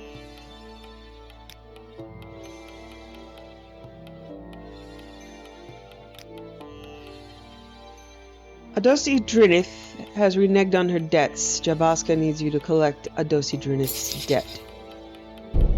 The Dunmers borrowed gold from a good gentleman of the Yellow Party and has insistently refused to repay her debt. The client's usual people have trouble crossing the Thur, so we must do the work. Go to her shop in Vool and get the gold however you can. Kill her if you like, but don't try your luck. She doesn't look like much, but Jabaska. Here, she's some kind of veteran. Tough. She owes 500 gold. Okay. So yeah, she has growing contempt for the Fighters Guild also, which seems to simply, in this case, be eliminating competition, same way that it's happening with the Mages Guild, so they're not really doing research, they're just going for money and influence. This appeals to her less.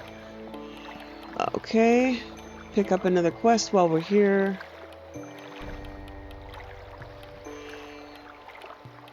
We can.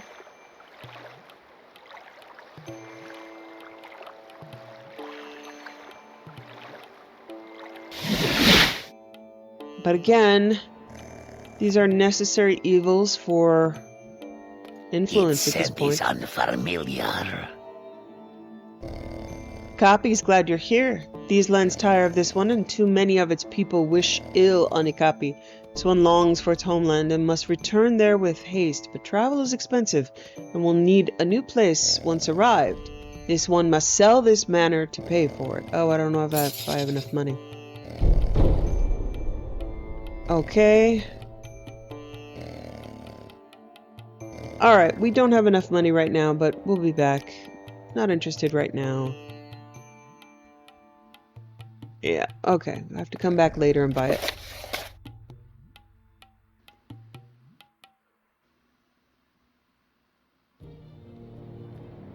Old sailors. In Necrom, I met an old soldier named Vorth. He told me he had lost a comrade named Udani in his last campaign and asked me to deliver the man's ring and sword to the widow in Seitur.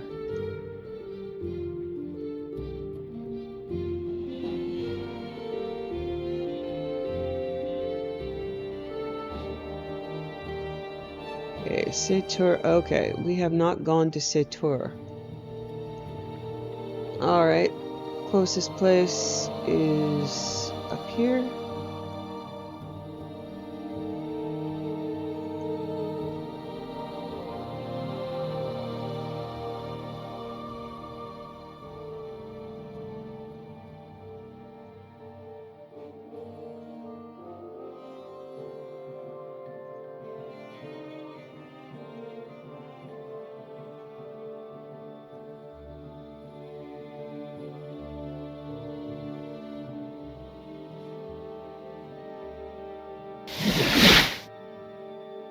I am pretty sure that I have resisted selling these items off several times. Let me just check. Old soldier's sword and old soldier's ring. Yes. Ah, we're back in my beloved town. Always happy to come here.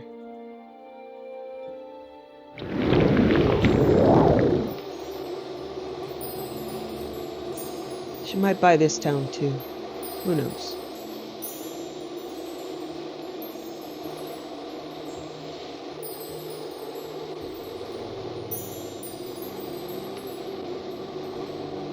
Oh, she's aware she should keep more cash on her. These things requiring money come up more often than not. So although she's not sorry she spent all her gold, she will keep more of a... She's going to decide to keep $500,000 on her at all times. It'll take a little while to build up to that. She doesn't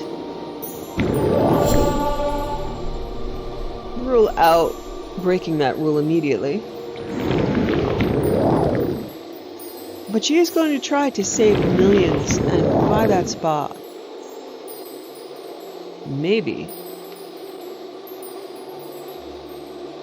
See what the Indoril are all about. Certainly got beautiful architecture.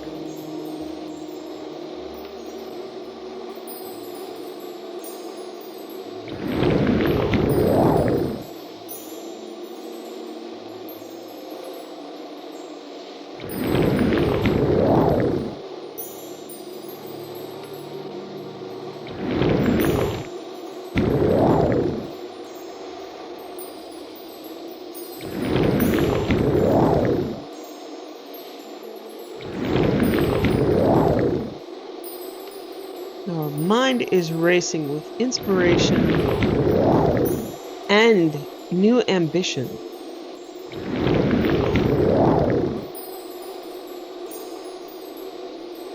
Looking out over the beautiful ocean. The freedom of all of this.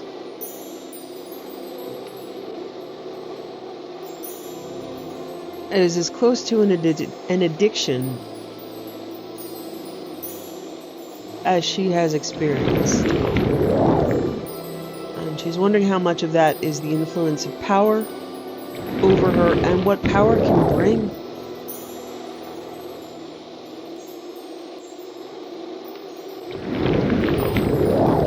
Now, she can grow accustomed to certain things. Perhaps she does not appreciate her home every time she goes to it because she's tired and exhausted. But she knows that her spirit lifts to certain things and is suppressed by other things. It may be arbitrary. Maybe if she were more enlightened, her spirit would lift just as much if she were sitting on the Skeleton King's throne as it would in the spa, but that's not the way that it works. And again, it's something that does not respond to logic. She can't think herself into wanting blood and skeletons and stink and death and horror over trees and flowers and hot springs and beauty. She wonders if that's just the luck of the draw. She was going to say genetic draw, but she doesn't know what genetics are, so we're not going to say that. The luck of her ancestors. She was born as a person who appreciates beauty, same way that she was born a woman and in Dunmer. Those things aren't in this world negotiable to her knowledge. And is she just lucky to be born that way? Or do people like the Skeleton King who are born to power and death and destruction and horror and stink and suffering think that she's the unlucky one? Same way a man might think that a woman is unlucky to be born that way or a woman might think a man is unlucky to be born that way. Is it just the way we're born? She doesn't know. But she wants to cultivate what she can cultivate that is not negotiable. To continue to feed a beauty of flowers even though she steals them, and books even though she steals them. Okay, she's got some work to do.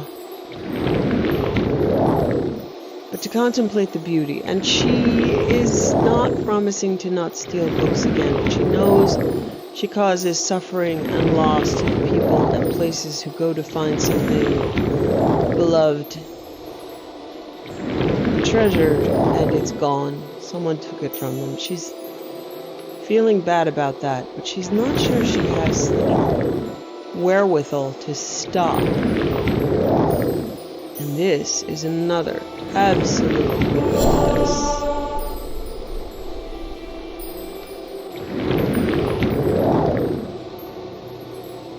Look at this beautiful little cove.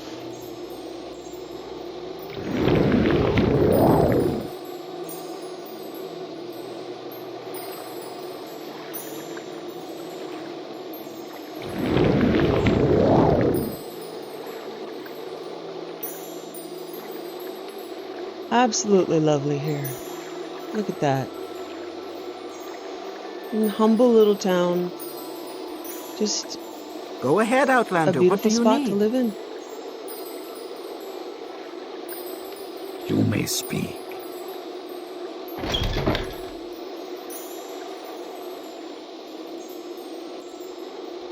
Oh, it's you. Can I help you?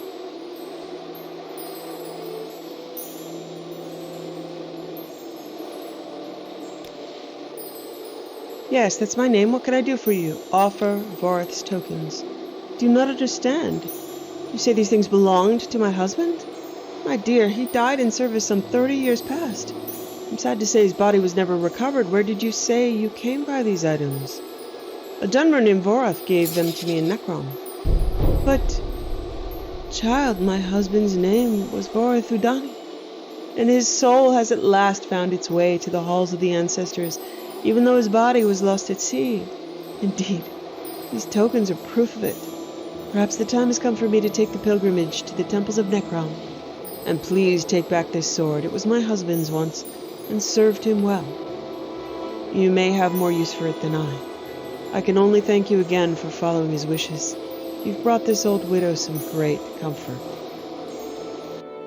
That gave her chills. She should have known, being in the city of the dead. But all the ghosts she's come across have been wealth transparent. That gave her chills. Look at this beautiful place. Wash the travel off in the beautiful water. And pretend the chills come from the cold.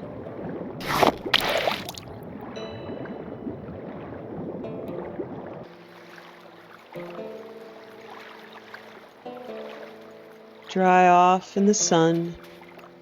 And put her toes in the sand and just look at the water for a little while. And contemplate unknown miracles of life and death.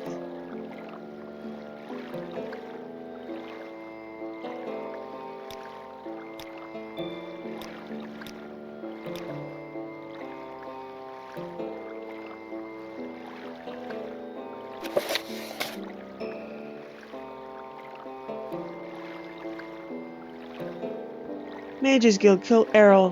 TCO wants me to slay the necromancer Errol, who's based in the old Benaris crypt, east of Anvil.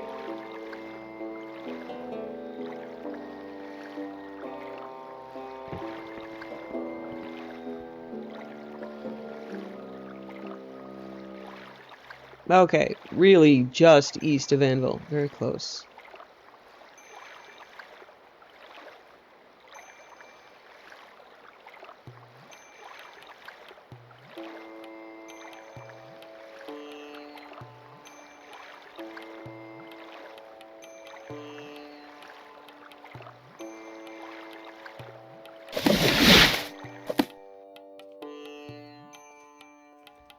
Okay, let's see if there's any more quests to be picked up in Anvil while we're here.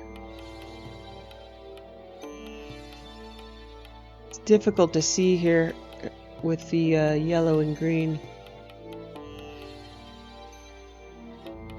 Well, this is much easier to see than when it was brown. Okay, let's go to the Census and Excise office to see if we can pick up anything there. As much as Census and Excise offices are so fun.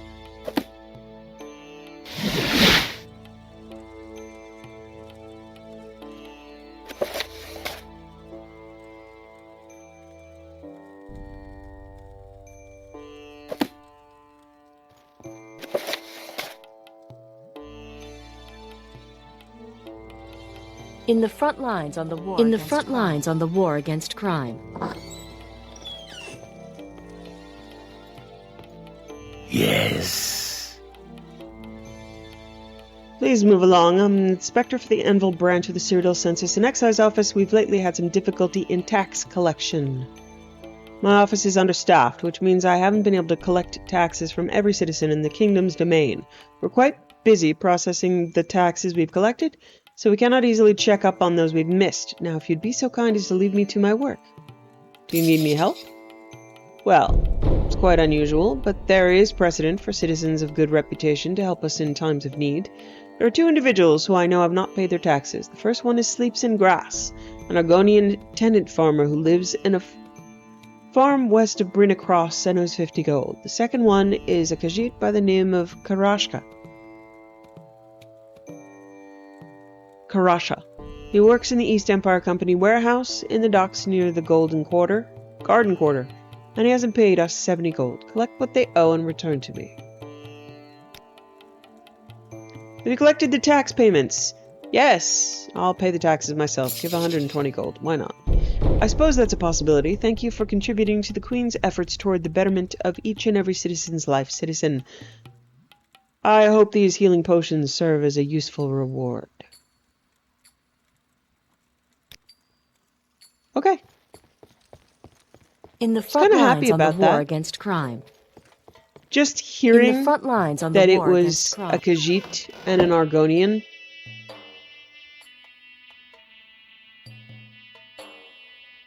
She's happy to pay for that.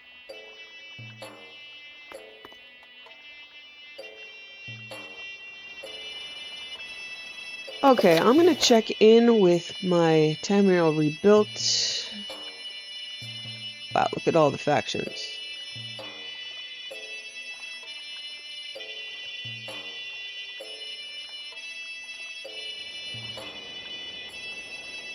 Okay, Old Evanhart.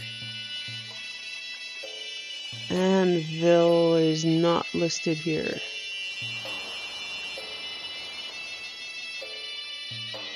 Okay, look at that. And I have not even approached the Tribunal Temple out here. Let's see if I can find a temple. Oh, there wouldn't be one in Anvil. Okay.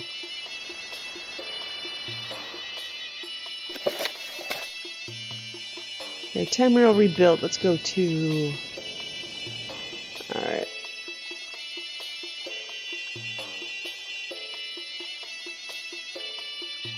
Hey, I've finished 6% of the content.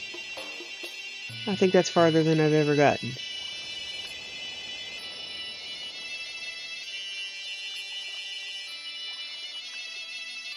Okay, this is... Oh yeah, look at Project Cyrodiil for Anvil. Alright, yeah, there's a lot here I haven't done. We will continue to progress this. I'm not seeing many markers to pick up more.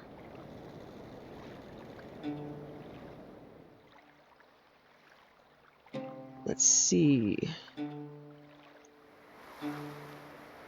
The Canal West Tenements.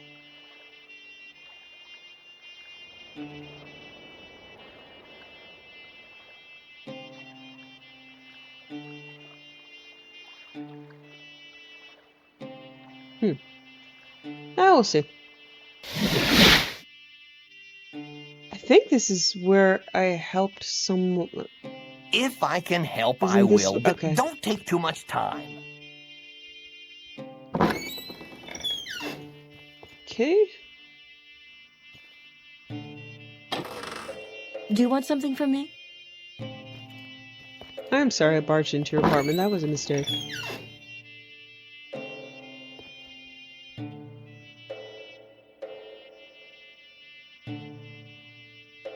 Huh, maybe. Try it again. Speak to her.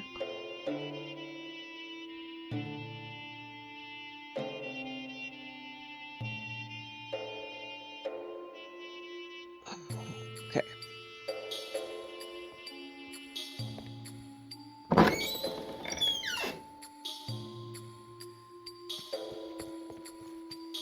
You seem like very good company. Okay. I don't seem like someone who's getting a quest. Alright.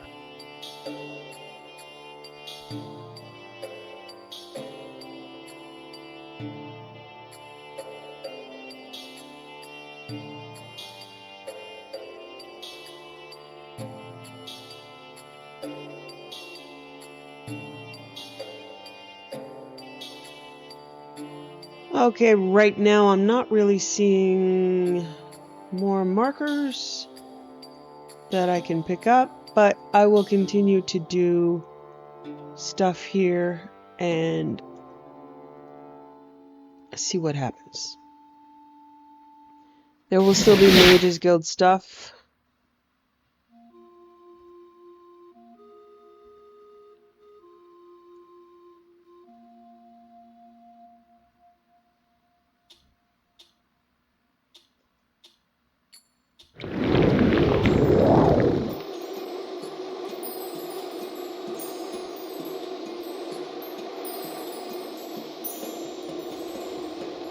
Oh, like a real, like, hovel. Like a garden shed with a person living in it. Oh, it's a crypt. Alrighty, makes more sense. Yee.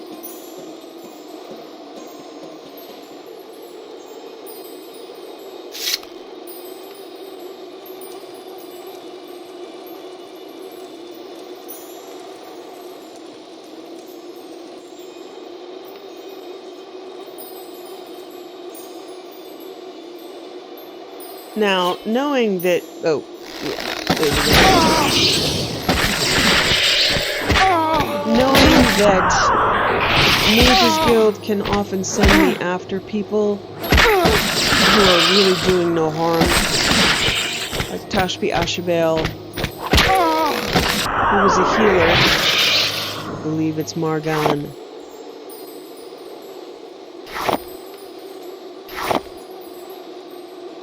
I'm not going to stealth. I'm going to try to speak to her, and if she runs up and headbutts me and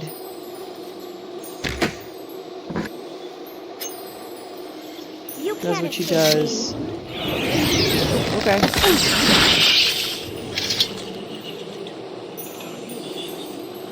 Sometimes it's just a necromancer. Corpse preparation. Fun.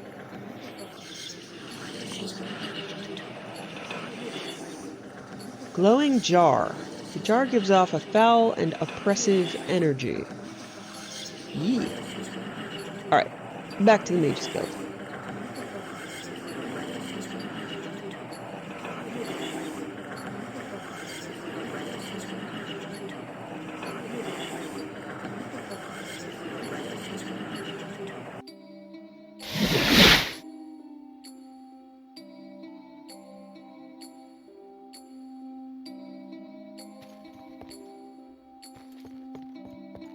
Stay as long as you like, friend. It would be a privilege to talk with you. Zero taken care of. She's dead? Good. You're a good trooper. Take this bracer. I'm sure you'll be needing it soon. When you're ready, come to me for more duties. You must escort Anarian to our guild hall. Anarian is a master necromancer who is moving to our guild hall from the first hold hall. I want to ensure he's welcome and safe in our hall. I need you to go down to the docks and escort him. Give him a warm welcome. He's going to be waiting on that ultimate trade ship, the Corcoran Aster. Congratulations! I am now a journeyman. Study diligently and perform my duties.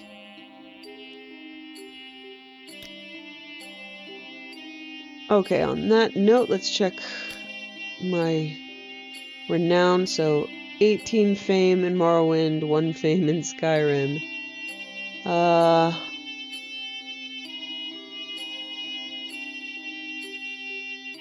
Okay, so there's the Cyrodiil Mages Guild, the Hammerfell Mages Guild, the Morrowind Mages Guild. And there I am a magician, which is unusual. Next. Okay, next rank is Warlock. Alright, that's a little bit unusual. There, I believe from running around the world I've been advanced without doing some stuff that would be required, but I'm okay with it.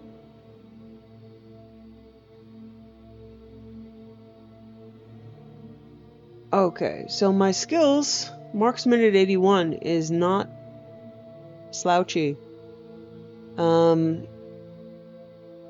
Also, I've gotten my alchemy to 81 straight from doing alchemy, not from training. All of these points, except for, you know, my miscellaneous skills, are natural growth. I haven't trained them. So that's pretty good. I'm going to do okay with advancing. So let's see, yeah, my Mages Guild. Need 1 skill at 62 at 20, that's easy. The mod that I had before that raised the skill, by this point you'd need like 90 and 60, and that got a bit expensive. I like the slower progression, especially if I'm really committing to a, you know, long game. Why okay, is my let's friend see where here? she can take me.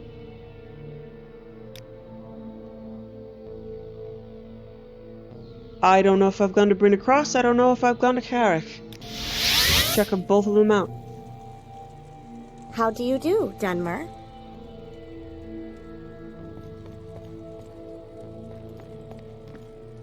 Looking for a particular okay, so ingredient. This is a very small My place. selection is excellent.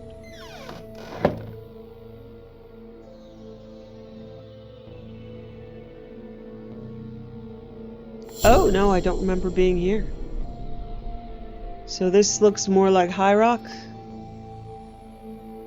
I would assume. Brina Cross is... okay. Okay, Anvil, Brina Cross. Alright, no, we're in Cyrodiil. I get it. I don't remember. I think Brina Cross was a location in an Oblivion Mage Guild quest where you help travelers. Now. So, and I don't want to spoil it because I am not streaming Oblivion, though I'm gonna. I mean, not recording. All right, let's see if I can get a quest here. A woman named Petri.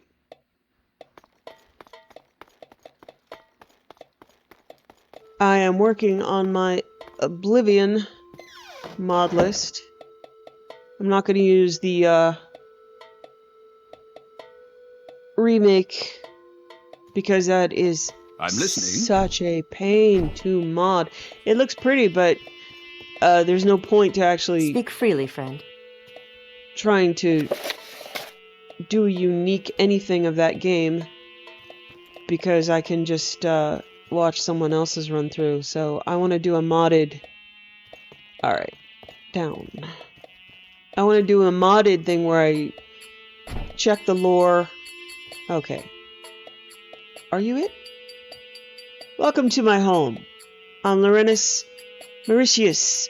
Is it your first time in our lovely town? Can I get you something to drink? We have the best alayu in the kingdom here in Brina Cross. Do sit down. Most of the people passing through here always seem to be in such a hurry. It's nice to be able to have a chat with a well-mannered Judju once in a while. Are you interested in some local gossip? It's about my daughter, Petri.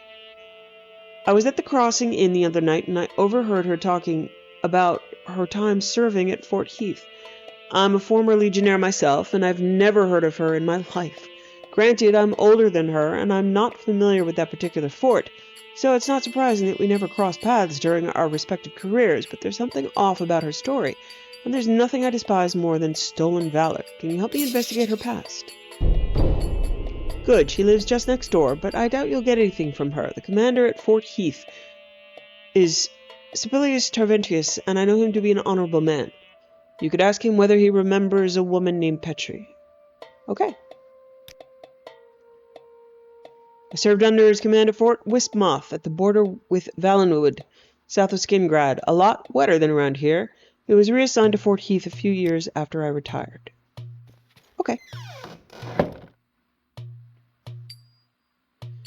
So as I was saying, working on my Oblivion list, but as much as the remake is beautiful, they took the original game and then put it right on top of a glory and honor, Emperor. Unreal Engine, and there just really aren't that many mods because it's so hard to mod. Okay, I don't see anybody in here. Let me see if speaking to in this the front lines on. person. I'm an officer of the Imperial Law. Move along. Join the Kingdom of Anvil. If you wish to join the Kingdom of Anvil, you must make a pledge of loyalty to Solvis Auric at Goldstone. Okay. We knew that the last time we were in this part of the world. Okay. So, I'm going with old school Oblivion because I can actually comprehend the modding there. Empire. And I'm getting to a point where it would be worth it for me to play through because it would be unique to me. And although there is no mod that will read the audiobooks for me like they might in Skyrim or here, I'm just going to read them because there is a lot of lore from there also, and I'd like the full set. Excuse me, I'm very busy with an investigation right now. As you might have heard, Arach Kismoy has been murdered in his manor. Is there something you need? Do you expect me to share details on an ongoing investigation to anyone coming through that door? Do you need any help? I do. Thanks for asking. I was stretched thin even before this murder came, and before this murder case fell into my lap. Marshal Thelius Halgern's authority extends to most of the kingdom or Anvil's territory, and we're woefully underfunded. If you're not dealing with piracy, good luck getting any kind of fresh manpower from Goldstone. We're probably breaking half a dozen regulations here, but screw it, you're hired. What do you need me to do? Splendid! We're not exactly playing by the rules here, so I'm counting on your discretion. Here. This will get you past the guard to investigate the crime scene. We also have 3 suspects that you can go and question. Medina Taldiana was known to dislike the victim and was believed to be visiting Brina Cross on the night of the murder. You can find her at the Talgiana Orchard, a ways west, just south of the Gold Road.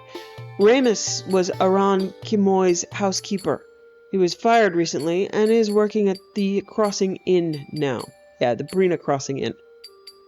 Finally, Bressius Talarian, the local smith, was having some kind of dispute with Kimoy. Okay.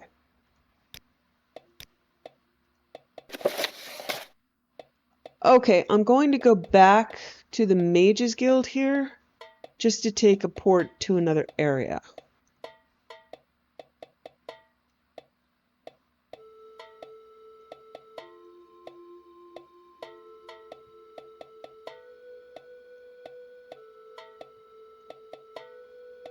If I can find it. Guild of Mages, okay. It's a very small place.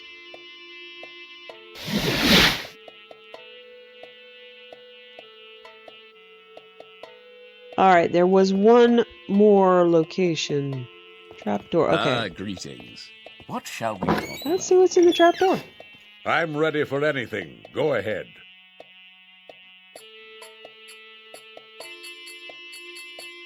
Okay.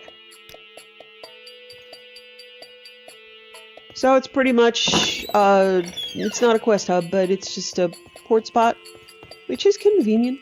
Yes? Travel to Carrick. Let's see what's at Carrick. Greetings, Dunmer. What can I do for you? How can I help you? I don't suppose you know where someone might find a Skaldrak egg, do you? Yes, I want to find a Skaldrak egg and hatch it here in the Mages Guild. The only problem is, I have no idea where to find one. Astarion told me that you used to be able to buy Skaldrak eggs from almost any alchemist in a coastal city, but since Skaldraks have disappeared from the Abacian, their eggs have become impossibly rare. Do me a favor, would you? Go find Stelaine Marathus at Fort Teledrak and ask him where somebody might find a Skaldrak egg. Okay. Stelaine Marathine is a ship's doctor with the West Navy, but more importantly, he's a renowned and well-published naturalist. Many aspiring scholars of biology like myself read his book with great interest to learn more about esoteric creatures from the remotest parts of the world. I heard he's been at Fort Teledrak for several weeks, waiting for a ship to be refitted. Okay, there's a bit to pick up here. A pleasure to meet you. That is some Elvis hair we got going here. Oh, it's a hat. Is it a hat? No, I'm afraid to ask. It's looking right at me. I'm quite busy. Please be quick. Okay.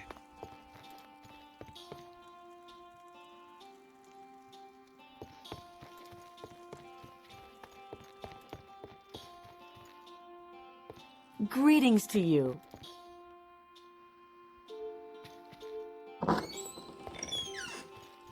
Well, hello there. A pleasure to meet you. Are you here for more duties? I don't have any official duties. If you're looking to make yourself useful, you could speak with Lysandra. She hasn't handed in her alchemical survey on local pearls. Okay.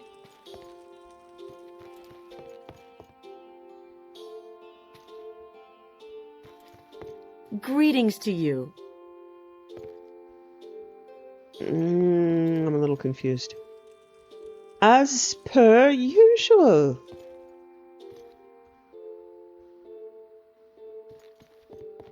I thought we did this. With pleasure. Please, all right.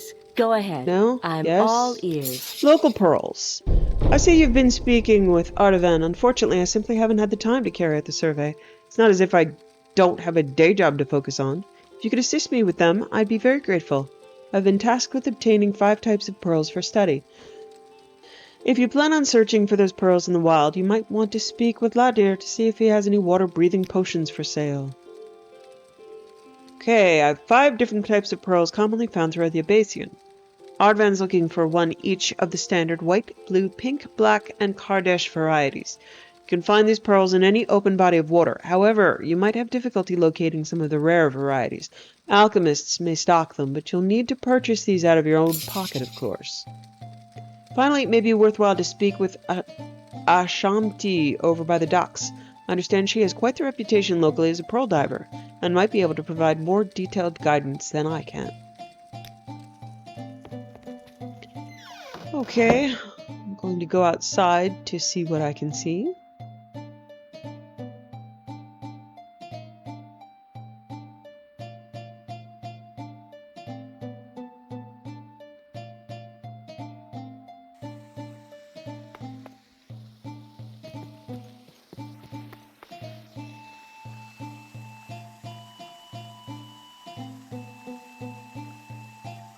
Alright, I'm gonna go pick up one more quest in the area. And then although she's had an amazing day and she doesn't really want to go to sleep, she is tired. Another beautiful spot.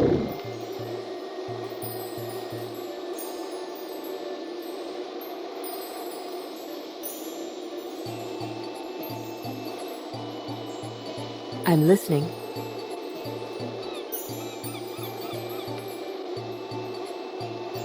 Welcome to Carrick. I'm Delia Palladia. You seem like the reliable type, for an outsider at least. I wish to recover a Palladia ancestral relic from one of the island's tombs. These eastern merchants and bureaucrats have undone the rule of the old Colovian houses for Stirk Isle. The island suffers under their yoke. If I am to restore the good name of the Palladia, everyone must first be reminded of our true Nordic ancestry. The old tombs on the island still harbor some of the old relics of the blood. Recover these for me, and I will reward you. Splendid. There are some barrows on the island, and at least one of them should contain some object of true value. Sadly, my knowledge of these things is limited. I've heard that there is a member of the Imperial Archaeological Society lodging in an old seawater inn here at Harrock. If you cannot find the barrows yourself, they may be able to help you. Once Calovia was strong and free from foreign and Nibonese influences. If we're to stand tall today, we must have something to remember these times by. Seek my heirlooms. Come back when you have found them. Okay. That was quite an enlightening day. The roster of things to do is long.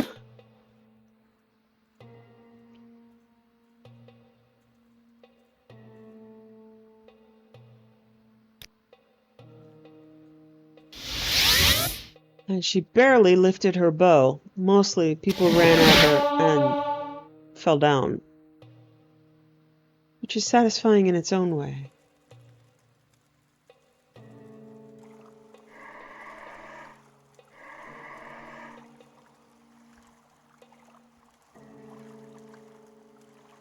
Well, her stats look good. Intelligence of 100, nearly 130 isn't bad. She is getting better at all of this.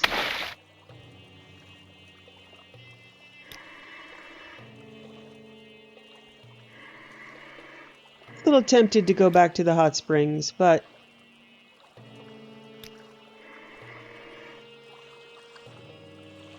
a little too tired.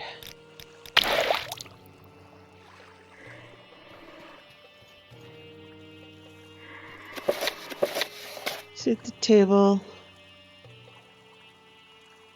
have a good meal.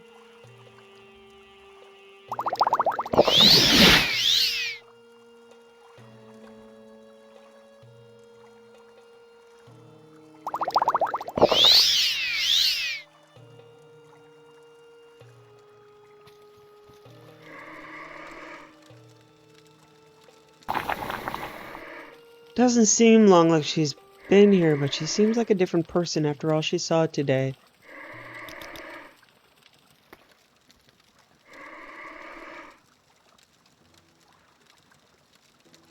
She didn't actually do much in a way that would make money. There wasn't much to sell. She didn't collect many herbs. She gave the ones she did collect away. Ooh, intelligence increased to 132. Well, that's nice. Now level 15. One of the best days she has had in her search for meaning in life.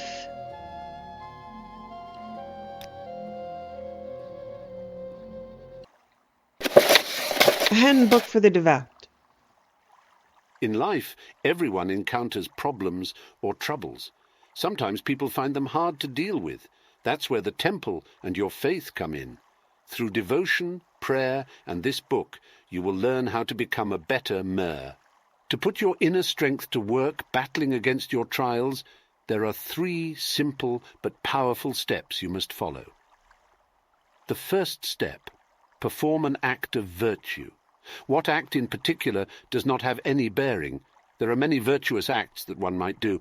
Make a pilgrimage, help the impoverished, convert a non-believer to the religion of our temple, take a vow of silence or fast for some days, or make a particularly kind donation to the temple. You might ask a priest for a suggestion. The second step: now when you complete that act, remember the feeling that comes to you. For different people it may vary. A sense of achievement, a sense of happiness, a sense of relief even. It will be a good feeling, the good feeling that all people receive upon doing a good deed. Commit it to memory well. The third step: when next you encounter difficulty or hardship, face it head on and do this. Recall the feeling attained by performing the good act. Fix it firmly in your mind and use it as your motivation. This is the strongest motivation possible, the divine motivation of higher achievement. When you are touched by this, your inner strength shines brightest and will rise up to deal with your problems immediately. You may not recognize yourself when you do so. Such is the transforming power of faith. If you wish to better yourself further, you may consider studying the paths of various saints, depending on the aspect of yourself you wish to improve. The book, Lives of the Saints, contains a short description of some figures that were canonized for their piety and unwavering faith. You may be able to find books that chronicle the life of specific saints in more detail in some bookstores, or possibly the library of your local temple. Read some of the sacred writings of Vivek, or arrange to be at your temple's next sermon reading. They can enlighten the mind and touch the soul. If you, like many people, take comfort in prayer, I have compiled here some prayers, specially written to give strength to you to combat your troubles. Use these in conjunction with the third step, and you will be able to dismiss the hardest challenges. Affirmative prayer for strength against negativity of self and others. Negativity destroys hope. Hope shall be the beacon by which I navigate throughout my life. I shall not pay heed to the hopelessness of negativity. No will not be taken for an answer. Perseverance shall be my pillar of support, and I shall rise up and defeat denial, lest my mind is weakened by my constant refusal. Alm Sivi. Prayer of perfection and guiding beauty. Beauty shall bring me to my fullness, for I shall take the beauty unto myself and model myself after it, ever striving at the ideals set by my betters, so that I might become strong and perfect, as shall hideousness too move me to perfection by providing the power of repulsion. Alm Sivi. Prayer of shining light. The holy light of confidence shall surround me, and mark me as one of strong will, blinding those who would seek to mislay me, and illuminating me to those who recognize my strength, so that I need not speak for my words to be known as truthful, and that I need not act for my actions to be known as righteous. Alm Sivi. Prayer of unmoving resistance. A rock supports me at either side, so that I shall not falter or be shaken, though I am caressed with words sweet as honey, and buffeted with threats as sharp as knives. My stubbornness shall be undying and infinite, until I succeed in winning my way. Alm Sivi. Notes. Again, you might wish to work some of these into your daily prayers. You can ask the priests at your local temple for help on how to do this. And now you can go out into the world and use what I have taught you in this book. Alm Sivi, my friends, and remember that every day is a divine miracle.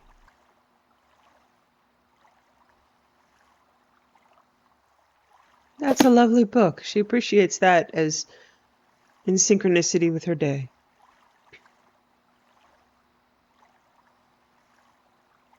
A History of Almalexia. The ancient city of Almalexia is the glittering jewel in Morrowind's crown. The city is the largest in Morrowind and sprawls across the landscape.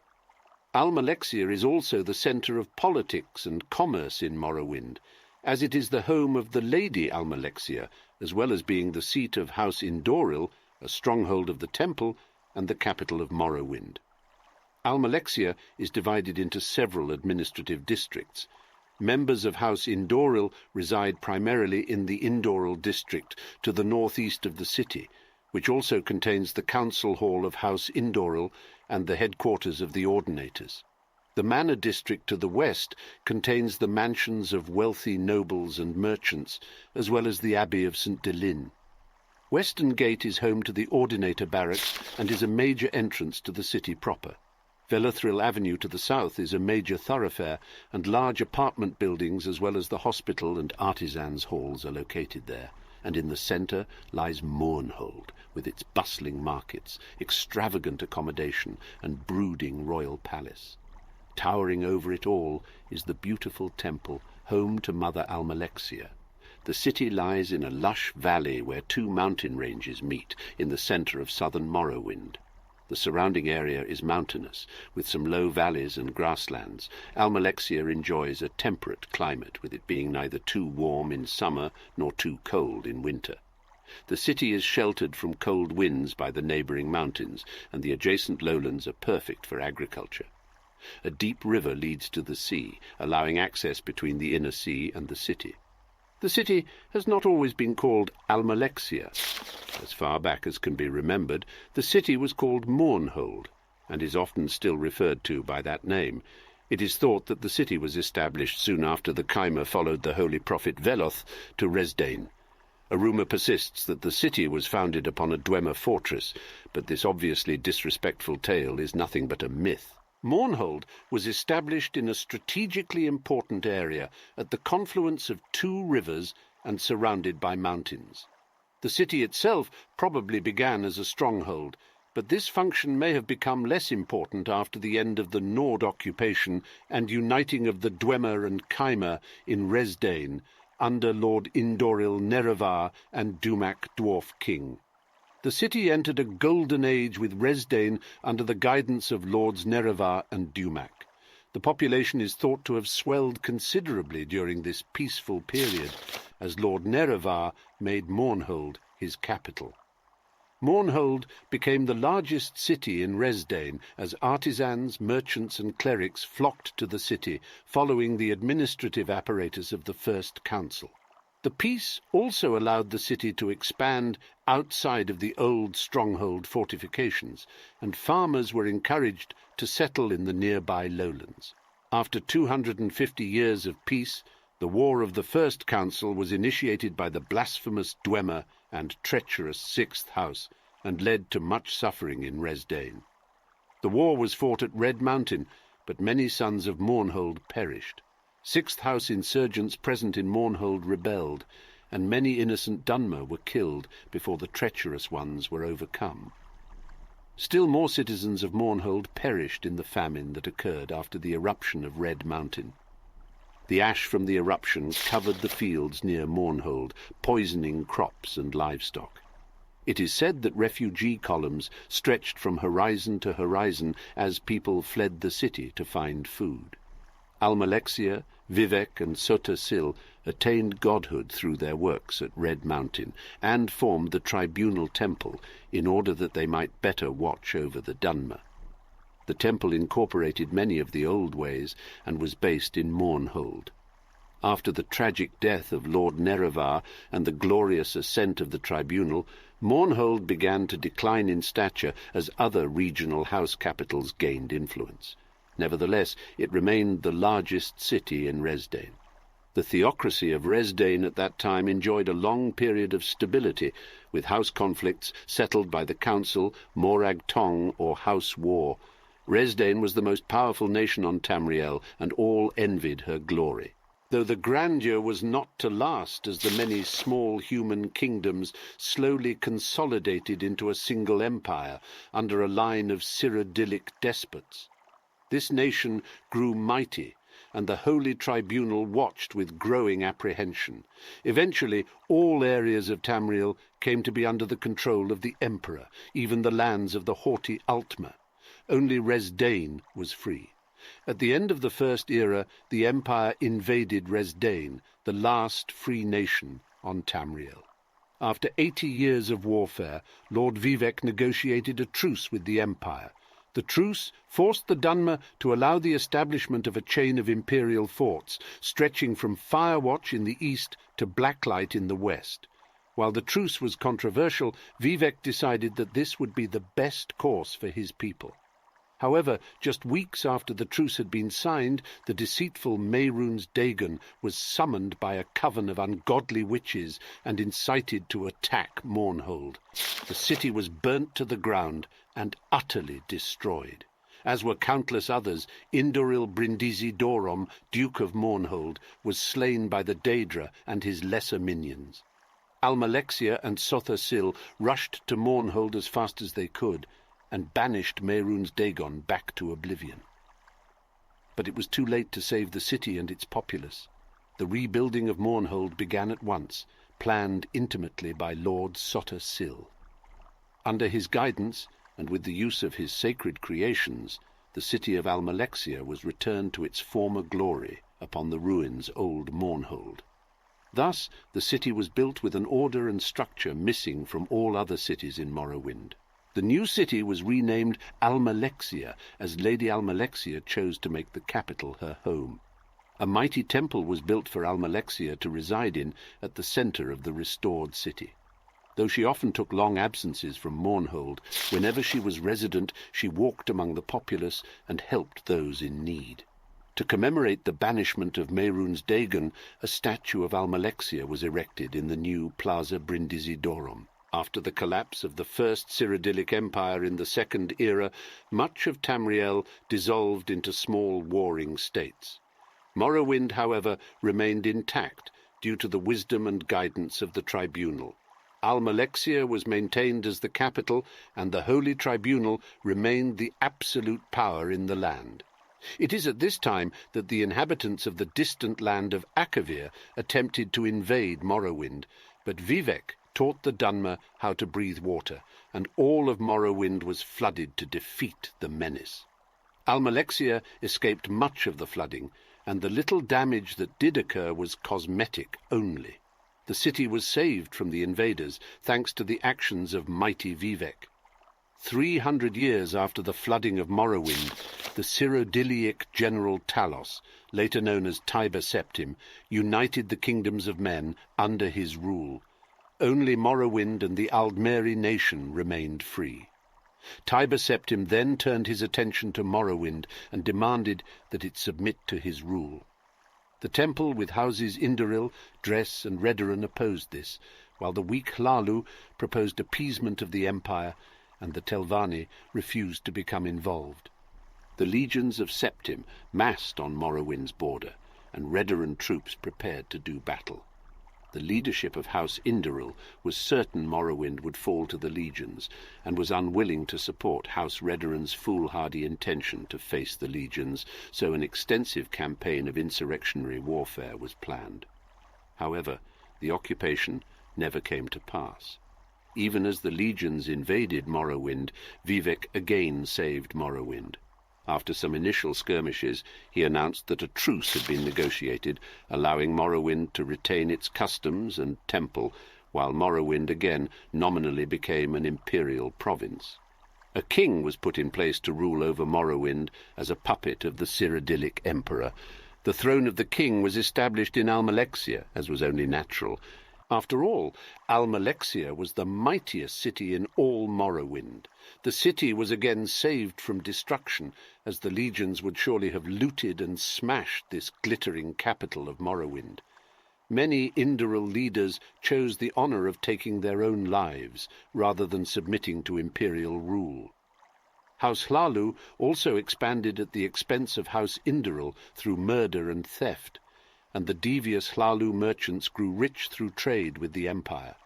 General Symmachus, who had led part of the resistance against the legions until the truce, became king of Morrowind in Mournhold and married Queen Berenzia. The queen bore 2 children, the headstrong Prince Helseth and the beautiful Princess Morgaya. Peace was not to last in the capital, however, as the population of Almalexia became unhappy with the deterioration of relations between the Empire and Morrowind. Unbeknownst to any, the Emperor Uriel Septim VII had been replaced by his evil mage, Jagar Tharn, who initiated new hostile policies against Morrowind. Symmachus was killed by the crowd during a revolt in the year 391 of the Third Era, while Berenzia and her children fled the city. There was little damage to Mournhold, as many of the guards with the throng also turned on the palace civil bureaucracy. The temple and Almalexia remained in control of much of the city by influencing the rebels and ensuring a minimum of bloodshed. After Tharn was defeated, Berenzia chose not to return to Mournhold and moved to Wayrest, so King Lethan was chosen by Almalexia to restore order to the city.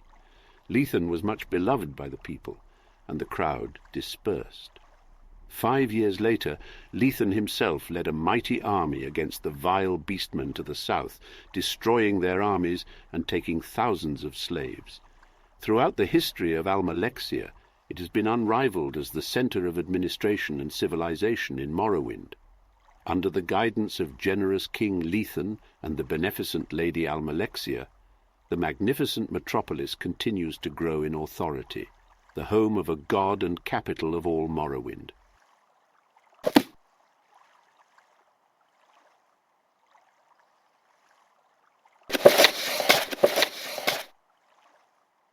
A History of Saturalia by Edwin Arkage. In the High Rock Kingdom of Wayrest, few holidays are so beloved as the Wintertide Festival of Saturalia. Originally a regional festivity, Saturalia's undeniable appeals have broadened its popularity across much of the empire.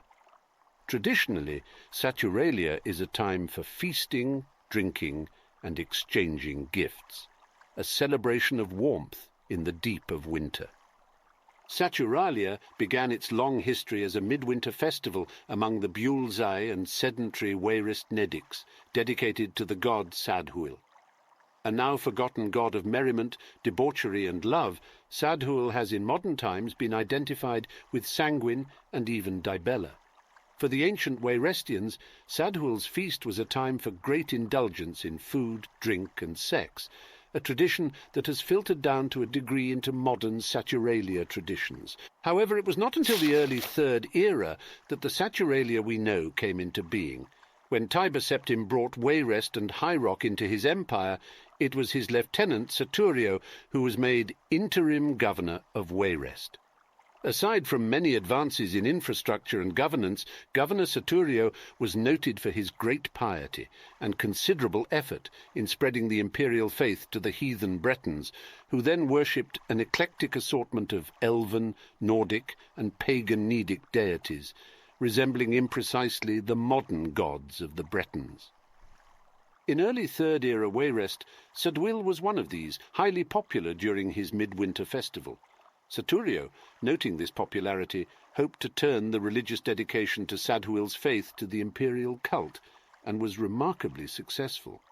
So dedicated was he in his pursuit and emulation of Sadhuili practices, distributing gifts to families across the city and drinking barrels of wine in company. Saturio could not but be welcomed into the Wayrestian tradition, but he had not, as some Rivkals suggested, gone native. As his position in the Wayrestians' estimations rose, his gods Dibella, Mara, and Arche seemed more and more to represent the spirit of wintertide merriment to the Bretons.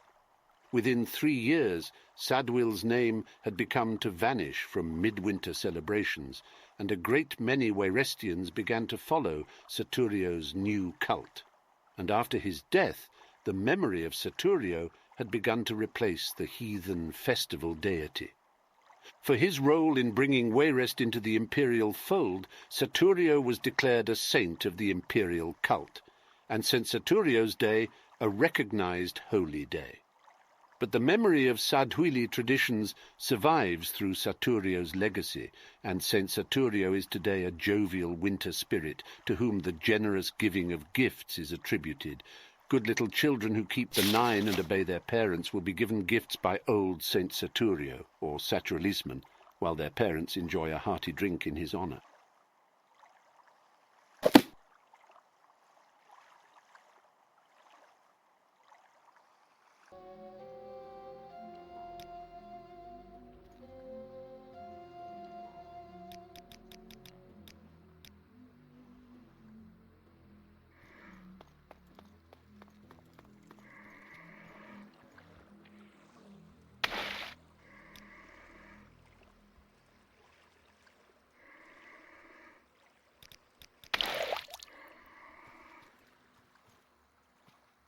In contemplation, she begins to feel the way that she did when she left her adoptive clan and chose to study magic, to go learn something new, although she ended up in a ship's hold massively seasick and cursed her life. She can't imagine a different path now. Think of everything she might have missed, the person she might not have become, the people she might not have helped had she stayed tending the fire. or just stayed who she was without attempting any change. She agrees with the book she read. Beauty is important. Hope is important. And with that, she'll begin her new day.